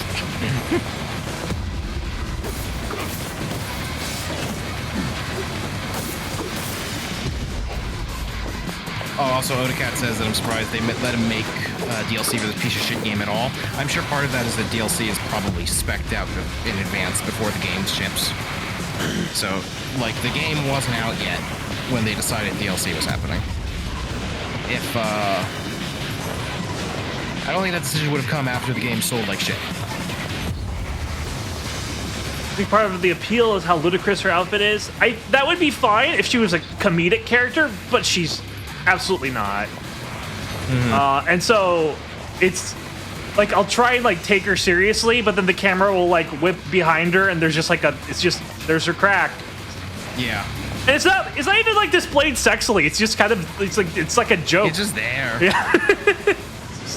All right.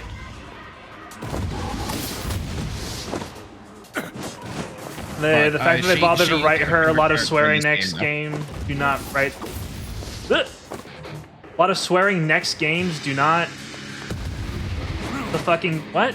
Oh, a lot of Square's next games.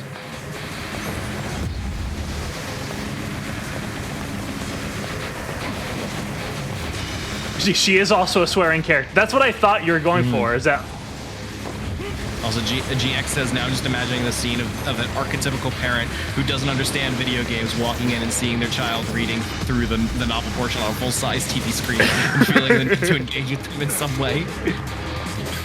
A lot of Square Enix. I mean, a lot of games in general, especially 2010 women and aren't allowed previous. to be cool in video games a lot of time. I don't know if you noticed.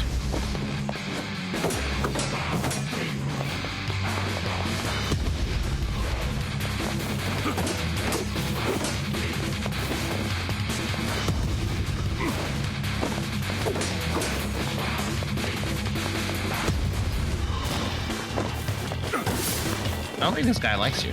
I just want you to just want to just let me hit. Does Grimoire Vice not help here? I was just doing that the whole time. I was letting him regain his power. Guess we're just gonna do this now.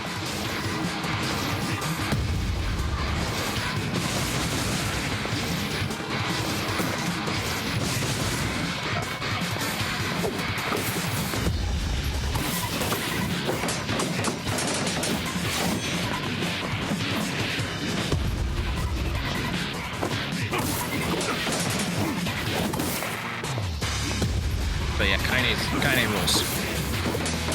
In this house, we love Kaine. Yep. She's my second favorite character in this game now. Who's your number one? Do you have to ask? I want you to say it.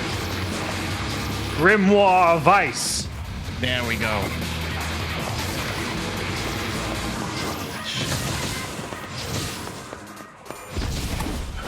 Got my nail polish already.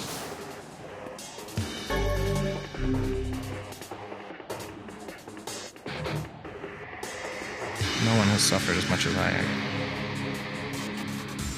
Black sickness stains the future. They journey to return to soulless vessels.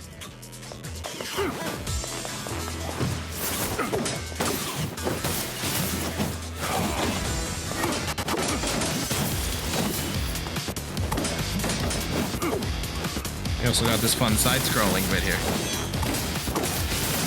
Yeah, this is new. How long does this DLC go for? A little too long. Okay. It's already been a little too long. Yeah. And just think, this is only section 1 of 3. All right.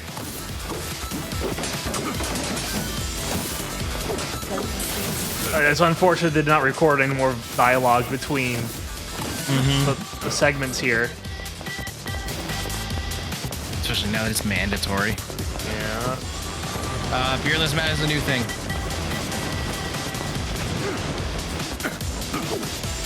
Yep. But also, there hasn't been a stream in a while, so.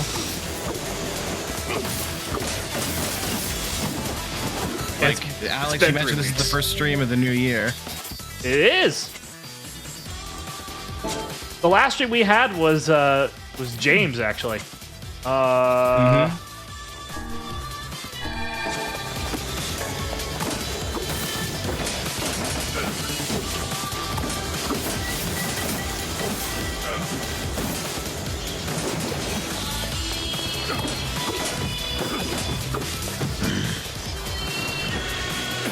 I don't understand anybody who plays this game in hard mode. Easy mode is canon. It's not a good hard mode.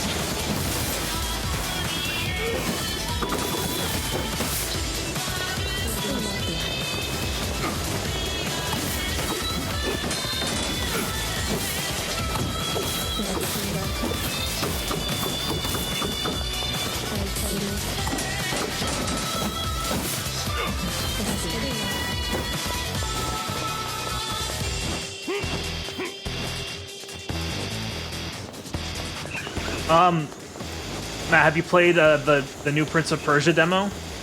Not yet. I've heard the demo, like not necessarily the game, but the demo kind of sucks because it's a demo for a Metroidvania where it like there are demo-only roadblocks that don't let you explore. I haven't played through all of it. I just played a portion of it over my work break, and I really enjoyed it. But yeah, it is a vertical slice of a Metroidvania. So I wasn't expecting it to let me explore the entire map. But playing this side-scrolling platforming section made me think of it. And the action in that is a lot better.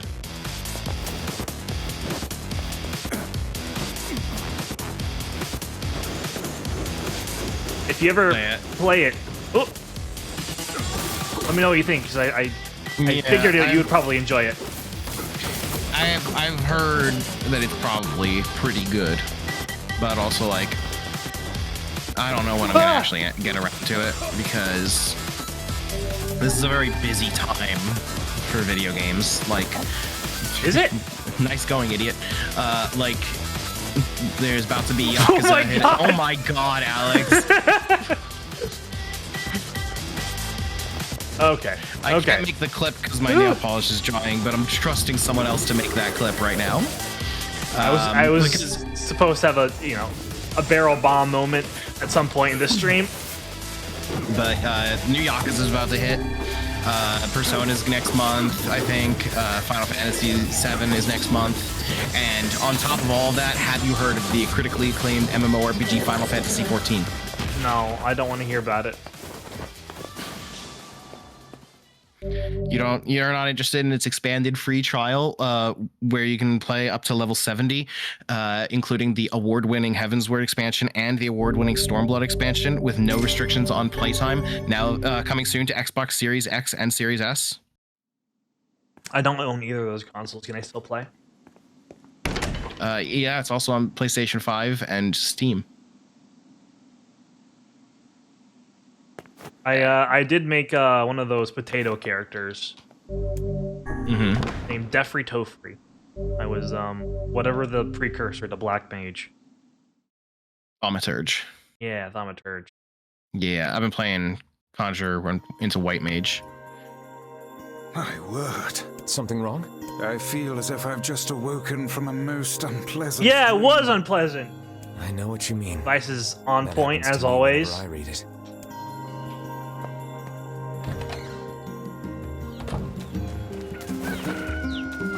Thank All right. God for the Ocarina of Time Rooster Crow. So, we're heading to the shrine, if I remember right. At least we're leaving through the north gate. Save first.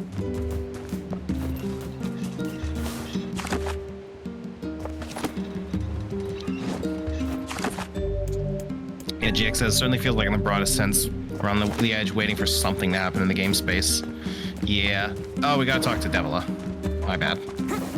Devila or okay, yes, actual Devila. I don't know which one's which. Is the one that's in the library. Devila is by the fountain. It's real easy. Oh, I kind of thought you'd never talk to us again. I understand you're doing this for the village, and that you don't have a choice. Something happened in the game space. We're not quite at peak thirst for the next Switch as we were a year or so back, but it's flaring up again. Pretty much, yeah. But look, why don't you go talk to Popola? I think she wanted to discuss the Shadow Lord with you. I'm headed there next. Oh, and Devila? Yeah? Sorry about yesterday. I shouldn't have lost my temper like that. You don't need to apologize. Anyone would be upset when their friends are hurting. Let Emil and Kaine know that we're sorry, all right? All right. Kill her! Kill her! That's okay, you do later. We won't do it now. She's evil.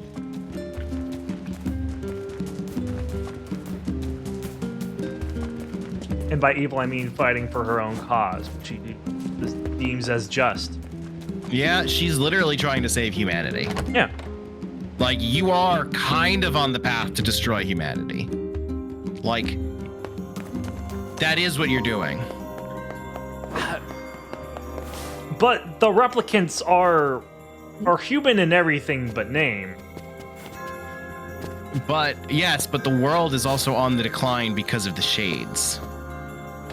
Yeah, because of the humans? Which is the result of Project Gestalt failing. Humanity's destroying the world? Popola? Yeah, what else is Color there? me surprised. Oh, hello. Hello, Wind. Look, I want to apologize for Stop. You didn't do anything wrong. Yeah, but neither did you. You're just trying to protect the villagers, and I jumped down your throat for it. It's very kind of you to say so.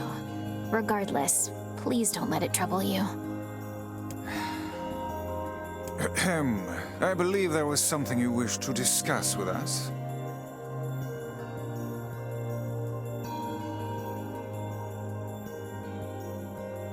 Is there something to discuss?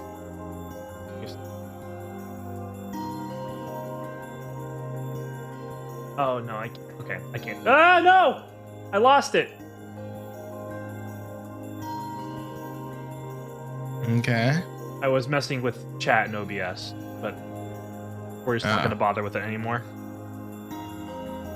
Ahem, I believe there was something you wish to discuss with us. Right. Yes, about that. You know about the lost shrine, right? The temple where I was first discovered.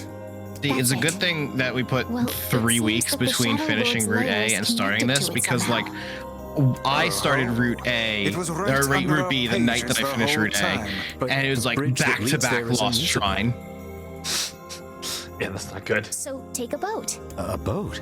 Yes. The canal's finally been repaired. It took a lot longer than expected. What with the shades and all. I also asked them to provide a boat at the path to the Lost Shrine's back entrance. The ferryman will let you use it free of charge. That should make it easier for you to move from town to town. Thanks, Popola. I feel like you've done so much for me. I'm really grateful. All right, I'll see you around. And for the love of everything, be careful.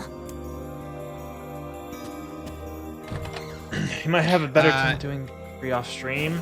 So in order to specifically mitigate that, we have not been doing any side quests in Act 2. Yeah. So that we'll have actual new content to do in Route C. I might do like the junk heap off stream, maybe. To the shop. How excellent to know the canal is finished. Hopefully this puts our days of running all over behind us. Yeah, that'll be after Automata Route B. Oh, okay, so there will be some time between then. Yeah, Replicant also added a couple new things in Route C that were not in the original. In the original game, there was literally nothing new in Route C except the option to get the true ending. In Replicant, like there's actually a couple new scenes throughout. One specific scene is like extremely worth doing on stream, but I obviously can't really tell you where that is without giving a lot away. So, actually, now that I think about it, there are 3 distinct things that I think you definitely need to see on stream. That I'll come across in this route? In Route C. Okay.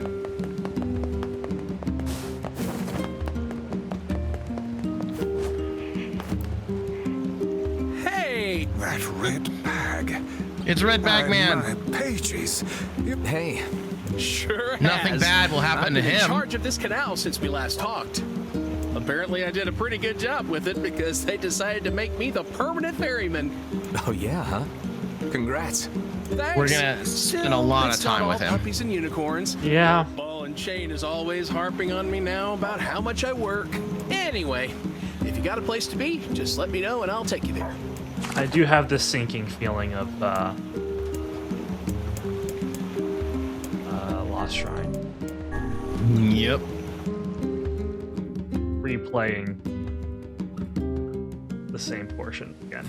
The Lost Shrine's up ahead, just past this cave. As well as the Shadow Lord's castle. Let us make haste.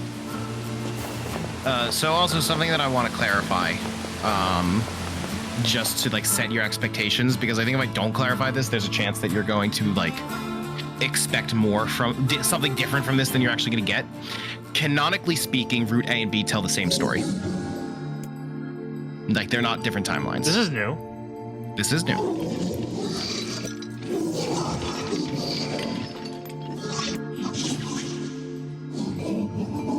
All right, I'm supposed to be reading any speech that isn't properly voice acted. I'm not like you, I'm different.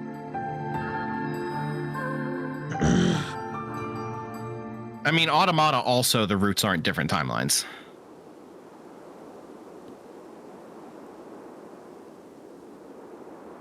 But, like, I think some people start Route B expecting it to, like things to change, and things don't change. You are shown different perspectives. Soren says, out of curiosity, do you think that the stream will keep going after 9 Eastern? I don't want to counter program, but Alex, that's largely up to you. I don't expect we'll go for very long past 9 at the very least, but it is. How about we finish? We do Lost Shrine and then we call it. Okay, sure. What's going on? Soren's doing a stream. That's all. Is it something you're involved with? No, but like, there is a Venn diagram of our audience and Soren's audience. Oh, so. Sure. I'm just wondering if you know what's happening. All I know is James is gonna be there. Oh. And yeah, we'll do this part, and then we'll call it there. Oh, it's IGF stuff. Oh, that'll be interesting. That'll be good. I'm gonna have to get dinner before I can like actually sit down and watch. So hopefully that doesn't take me too long. I hope I don't miss too much.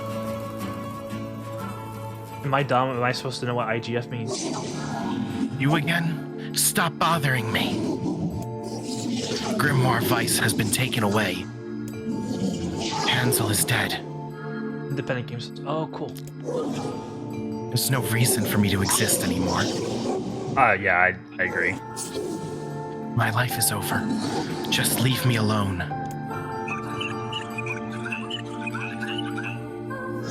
What? Hi.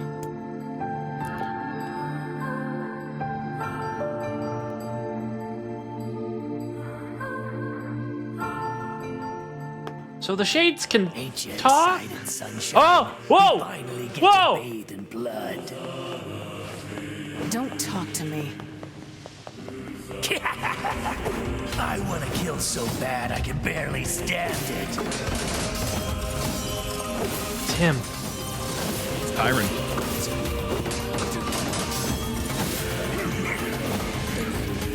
It was Frank vote.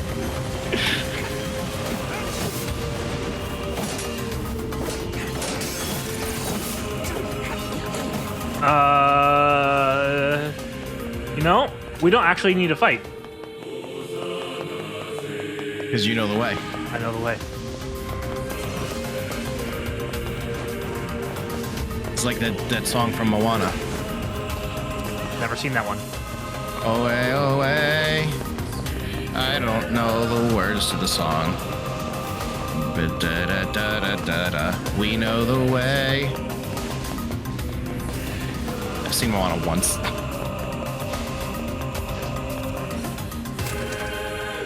Are you gonna see the live action remake?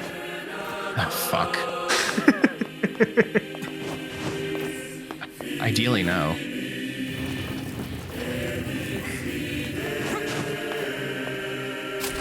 I forgot that's a thing. Oh my god.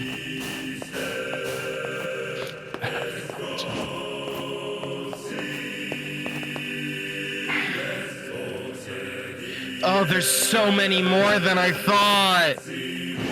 So many more what? Sword in the Stone? That's gonna get a remake? Why? Okay. There are 10? This is all too easy.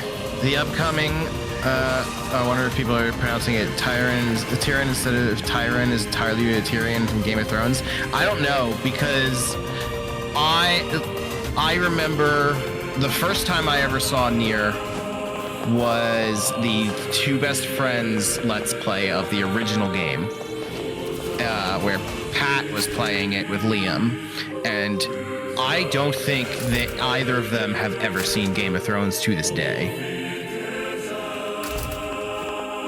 Although Pat did read the first book back in the day, so maybe? I don't know. But yeah, so the upcoming live-action Disney remakes. First, we've got Mufasa the Lion King, which is the sequel to the live-action Lion King. Or the prequel, I guess. Snow White, Moana, Lilo and Stitch, Hercules, Bambi, The Sword and the Stone, Robin Hood, The Aristocats, and untitled third Maleficent film. What did we do to deserve that? I don't know, man. Live action Lilo and Stitch sounds so bad. Very few of those ideas sound good. Live action Lilo and Stitch on a Disney Plus budget specifically, even better. Okay, no, there's one way they can get me interested in that movie. Exactly one thing they can do. I want Stitch to be done with the same technology as Yoda in Empire Strikes Back. Make him a real-ass puppet, animated exactly the same as Yoda. If you do that, I'm in. I just get the director back. I love that director. You say Zach Galifianakis' Chumba, of course. Okay, what's the cast for this? I believe the director went on to make How to Train Your Dragon, which is my favorite animated film of all time.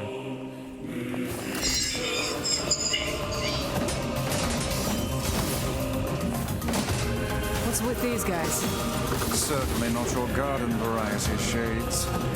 Their bodies aren't fully functional. Say, I've heard of this. A cursed area where incomplete shades gather.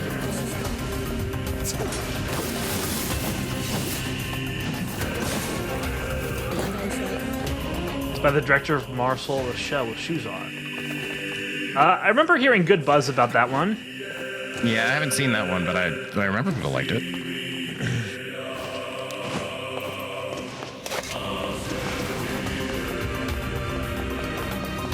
Though Disney does have a habit of snatching up hot indie directors and then making them put out the worst shit of their lives.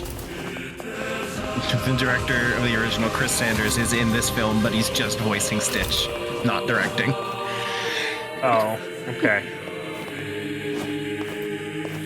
Disney has never taken a critically acclaimed director and sucking the soul out of their material, not once. You're still upset about Eternals, aren't you? Me? No, Razzle-Dazzle. He before Eternals released, when it was just, or before like most of us had seen Eternals, his prediction was that it was actually a good movie and Marvel fans just weren't used to that. Sadly, that was not the case. No.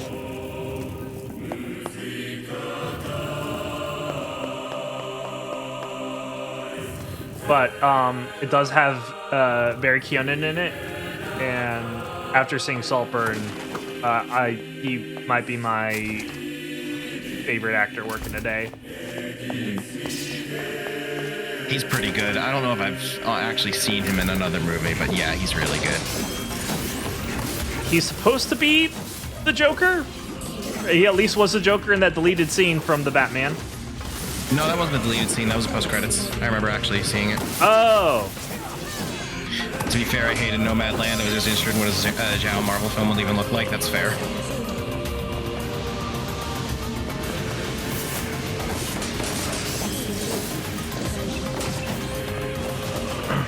I don't know whose fault Eternals was, but I'm inclined to believe that it's probably Marvel's fault, given how everything else is going. Well, the thing about Eternals is that it doesn't feel like a Marvel movie. Like it actually does feel like the director had a lot of creative freedom. You're not attacking these guys, and I'm not sure why. Is that I just want to move forward. Do I have to kill them? This is a kill room? Just mash. You're a million levels ahead of them. Like you can literally like 2-hit kill every single one. Yeah, that's true. Eternals had environments, at least. It had that going for it. God, I'm looking at my face on stream. You can see that I got like 3 hours of sleep last night. My eyes are like only half open.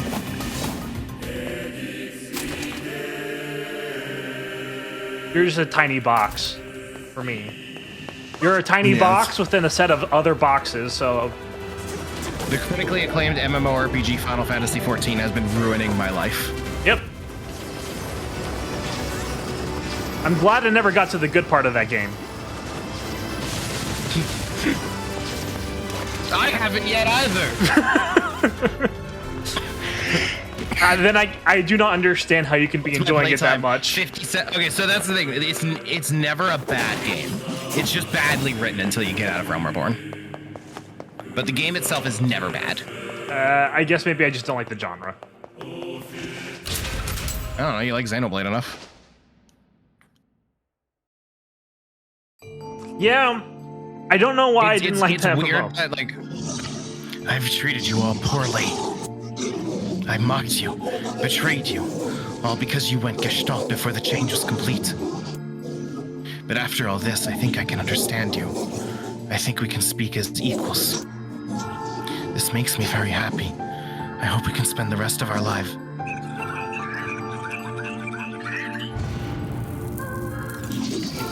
What was that?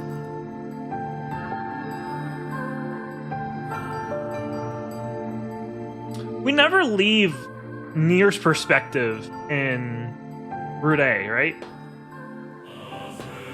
Very briefly when we see the flashback of the two brothers in the junk heap. Okay, that's true. From now that's it. I'm going to sleep outside with you. Why? I can't accept that you aren't allowed in the village. It's stupid. So you're staging a protest? Have fun. Don't waste your time. But it just feels wrong. Well, that's really nice of you, but you still don't have to stay out here with us.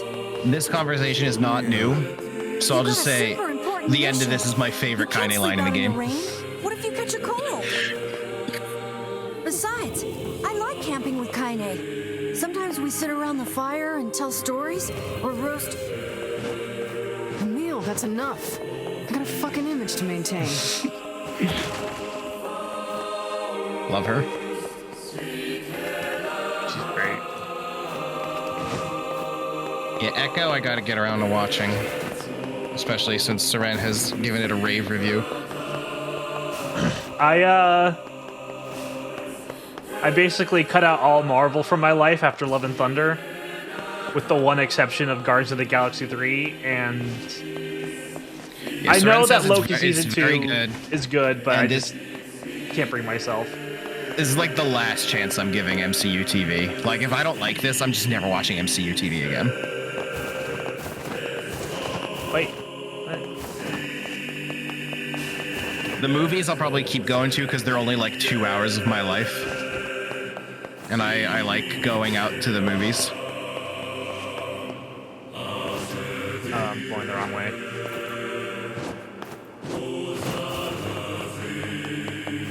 Go watch Echo. Up this ladder. Yeah, Seren has given a rave review of Echo, so I'm gonna give it a try. Of the 3 streaming services I currently pay for, I don't want to add Disney here. Plus. Right, turn around. 180 degrees, 180 degrees. Okay. Go back. Okay, left. Okay. Treat each of these squares as a single direction that I'm giving you. Okay, left. Go forward. Forward here? Yeah. Down that ladder. Down that ladder. All right, there we go. To be surrounded by a mob of helpless puppies. Thank you. Just kick him aside. It's also on Hulu, if that's one of the other ones you pay for. Is Echo only on Hulu, or is it on Disney Plus? Because if it's only on Hulu, I'm probably not watching it. Okay, it's on both. Hulu I might get a month for because I've been meaning to watch The Bear for the longest time. I've used Hulu before. I'm not using it again. This is hard. Oh, we're still fighting. That's why. I was like, why can't I save?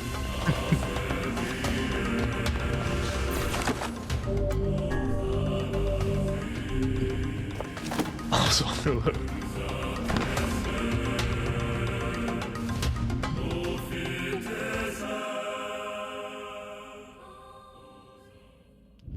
Yuki's looking at me.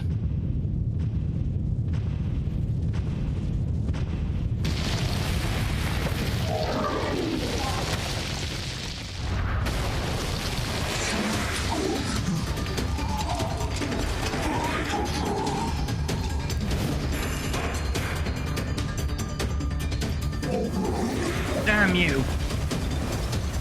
What's going on? There's dozens of them! Stop, little ones. They're too strong for you. These are creatures of the darkness. Lure them to the light.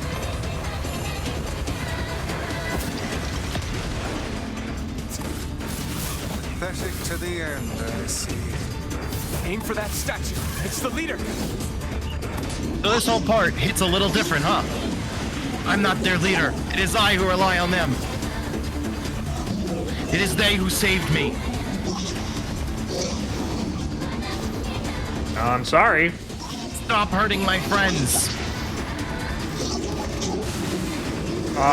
It'd be helpful for you if you didn't sound like a monster. Oh, you're funny. I'm gonna start crying here.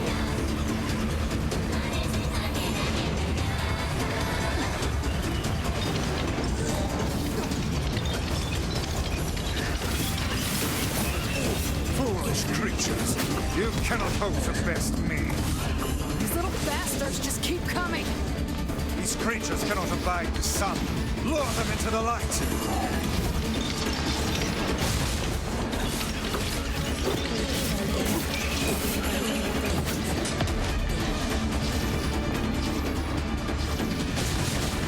It's funny how much the pacing of this fight is fucked up when you get through the actual damage phase in like 3 hits. Yes.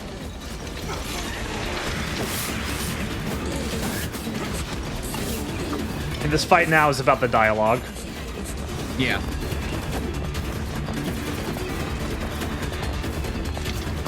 Is it always going to be like this, where I just fly through the sections of the game because I'm over leveled? They're not any stronger. Yeah.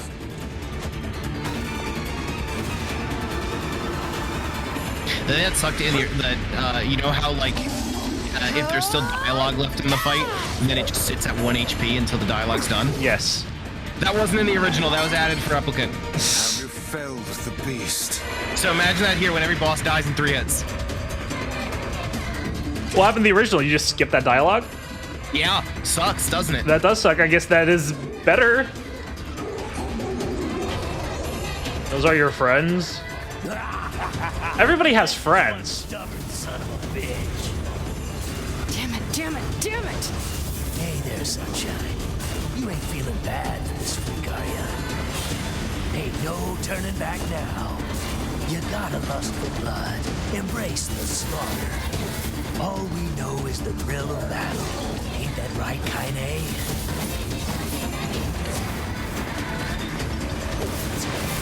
Sorry, Gretel. You're not special just because you have friends. I also fight for my friends.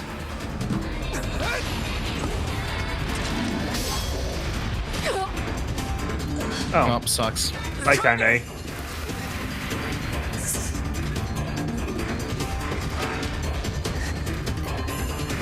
And it's funny how many times we're gonna have to watch Kaine die. Oh, you're kidding me!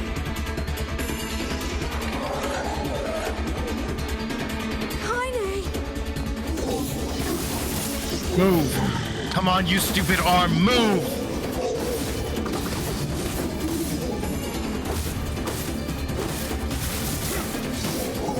We are incomplete, but our friends make us whole. They're dead now.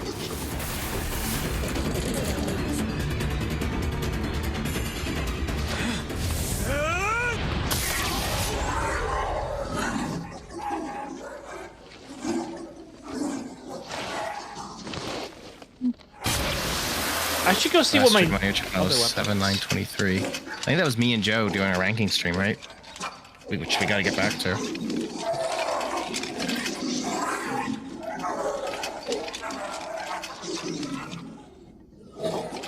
Oh, just me on Wheel of Hell. Okay.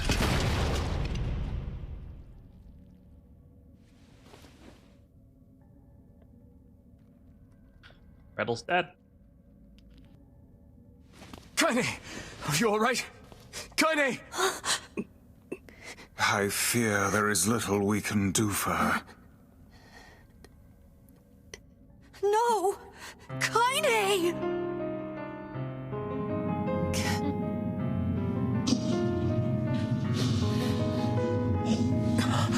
What is happening?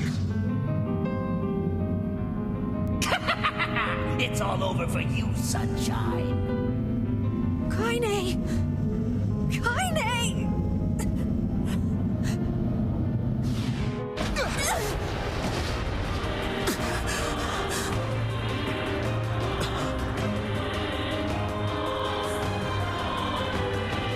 It's Darth Tyrannus. Pretty much, yeah.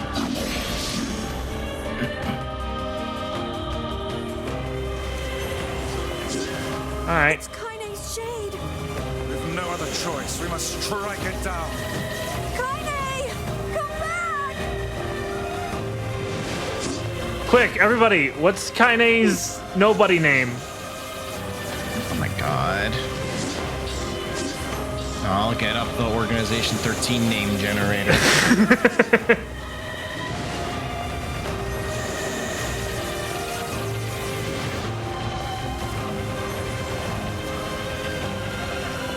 Alright, we're just gonna sit here and wait for the dialogue to play.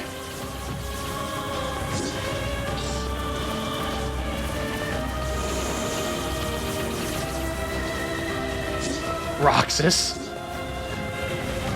So, fun fact: when you put in an accented name in the Organization 13 name generator, it doesn't know what the fuck to do. Nice. Alright, just assume that the accented letter is gonna be the E. Zenica. Zenica. It's not a bad one.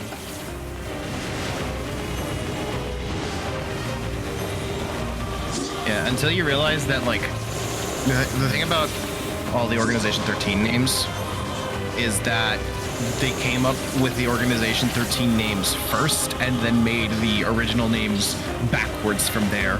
Roxas is the only one whose original version had his name already made. Yeah, that makes sense for Axel especially. So like, yeah, Axel's original name is Leah.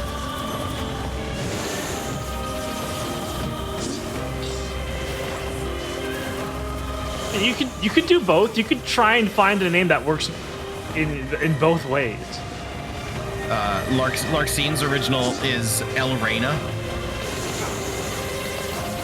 Okay.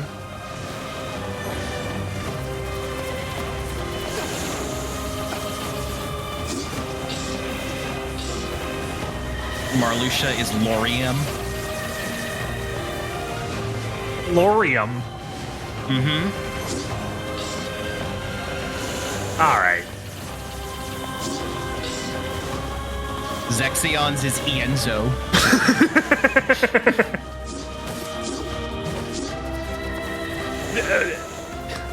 This is getting ridiculous now. What do I need to do to finish the fight? Is that it? Yeah, I think you need to actually hit her. Oh, okay. Please! I say that now that I've, like, seen you do it. I figured that it was just an HP thing. Kaine! Kaine! Kaine! I couldn't hold it back. I can't be with We're always going to be together, Kaine. If you transform again, we'll just stop it again. As many times as it takes. I don't care how tough it is. We're gonna get you back. I like sleeping outside because I'm with you, Kaine. I'm able to ignore my appearance and keep going because of you. I'm weak, and I'm sad, and I'm lonely. But you make me strong. You're my friend, and I need you. So don't you dare leave me. Emil back with the codependence and the guilt trips. All right, all right. Stop crying. And thanks. I'm all right.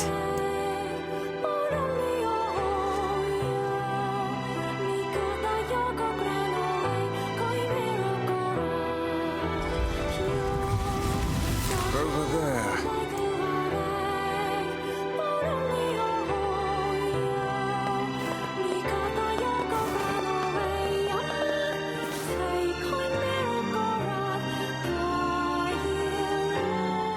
We did it! Hooray! And what is this? We got one of the medallions. It's got some kind of writing on it, but I don't know what it says. How remarkably useless of you. Well, let's go ask Popola. Shout out to Vicey. It's a cipher of some kind. Can you determine its meaning? I think this is the key to unlocking the Shadow Lord's castle. Here, take a look at this. I wrote down all the words I can understand. This fragment is called the Stone Guardian. Given that you found it in the Lost Shrine, the words must mean something. There are spaces here for 4 other fragments as well. Sacrifice, the Law of Robotics, the Memory Tree, Loyal Cerberus. The Law of Robotics probably refers to the Junk Heap, and the Memory Tree might be the Forest of Myth. But as for Sacrifice and Loyal Cerberus, I don't have a clue. Not a problem. If we want to fill in the words, we just run around the world killing every big monster we find. Right? Oh, splendid. By all means, let us undertake a murderous rampage. They're just shades. Besides, They're it's the just only way to reach shades. the Shadow Lord. Yeah. It's a dangerous task. Yeah, well, Yona's in even more danger. But how can you even be sure that she's... Because she is! Right? Popola. I'm on you! The Junk Heap and the Forest of Myth, yeah? She's not just being dismissive there. She's trying to... Please be careful. Oh, and listen. About Kaine and Emil. She's trying to let him down easy. Yeah. The villagers know how much they've sacrificed. But she's still helping us get to the Shadow Lord. It's just... They're scared, you know? People can't change overnight. I'll hurry them along the best I can. But can you please give them a little more time?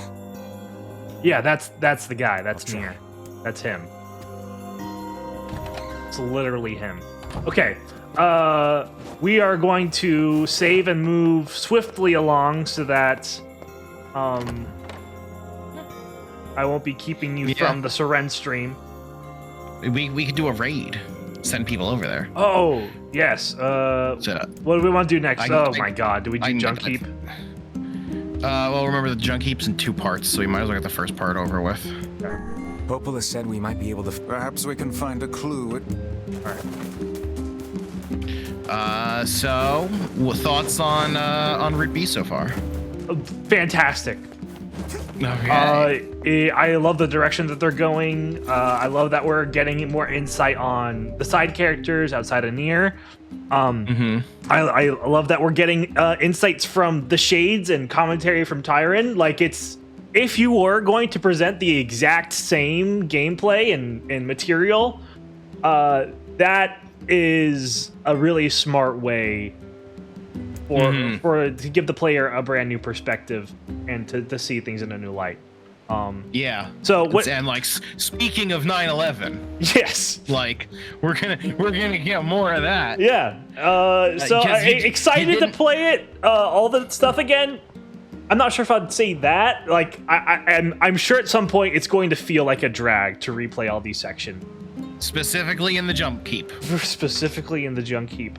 But those little nuggets might be at least so far, like the little stuff that we got from Gretel and that big Kaine portion at the beginning has been some of the highlights of the game so far. Yeah. And, you know, obviously the Kaine part was huge. Yes. That was massive. That is obviously the biggest new thing in Route B of like Kaine's entire history there.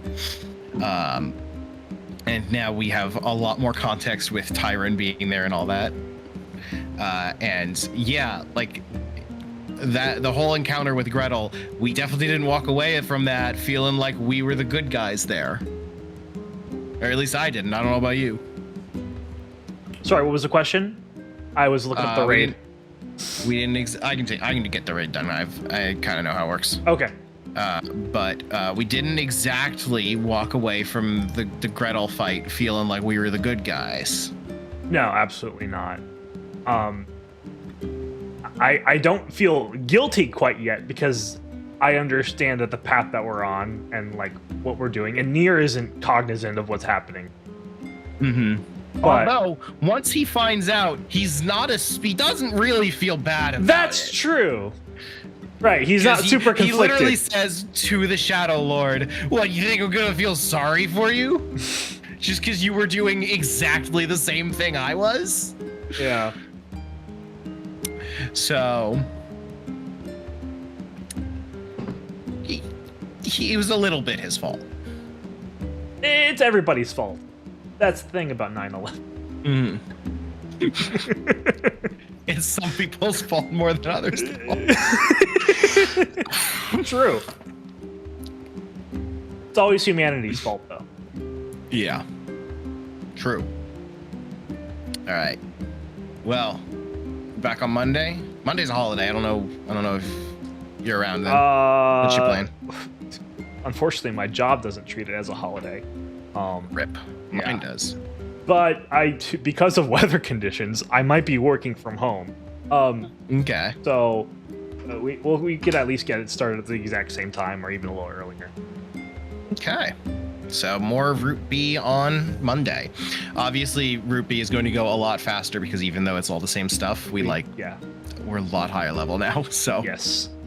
If only we can figure out how the junk heap works. We'll just need to have a map ready. Well, also, like, we're gonna because last time part 1 of junk heap, we got stuck in there for way too long because we didn't realize we'd done the objective.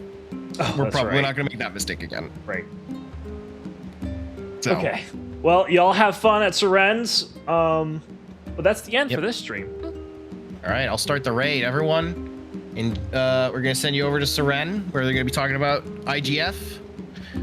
So we'll see y'all on Monday. For those wondering about Mario Party, we're just taking a month off. Joe is sick right now, so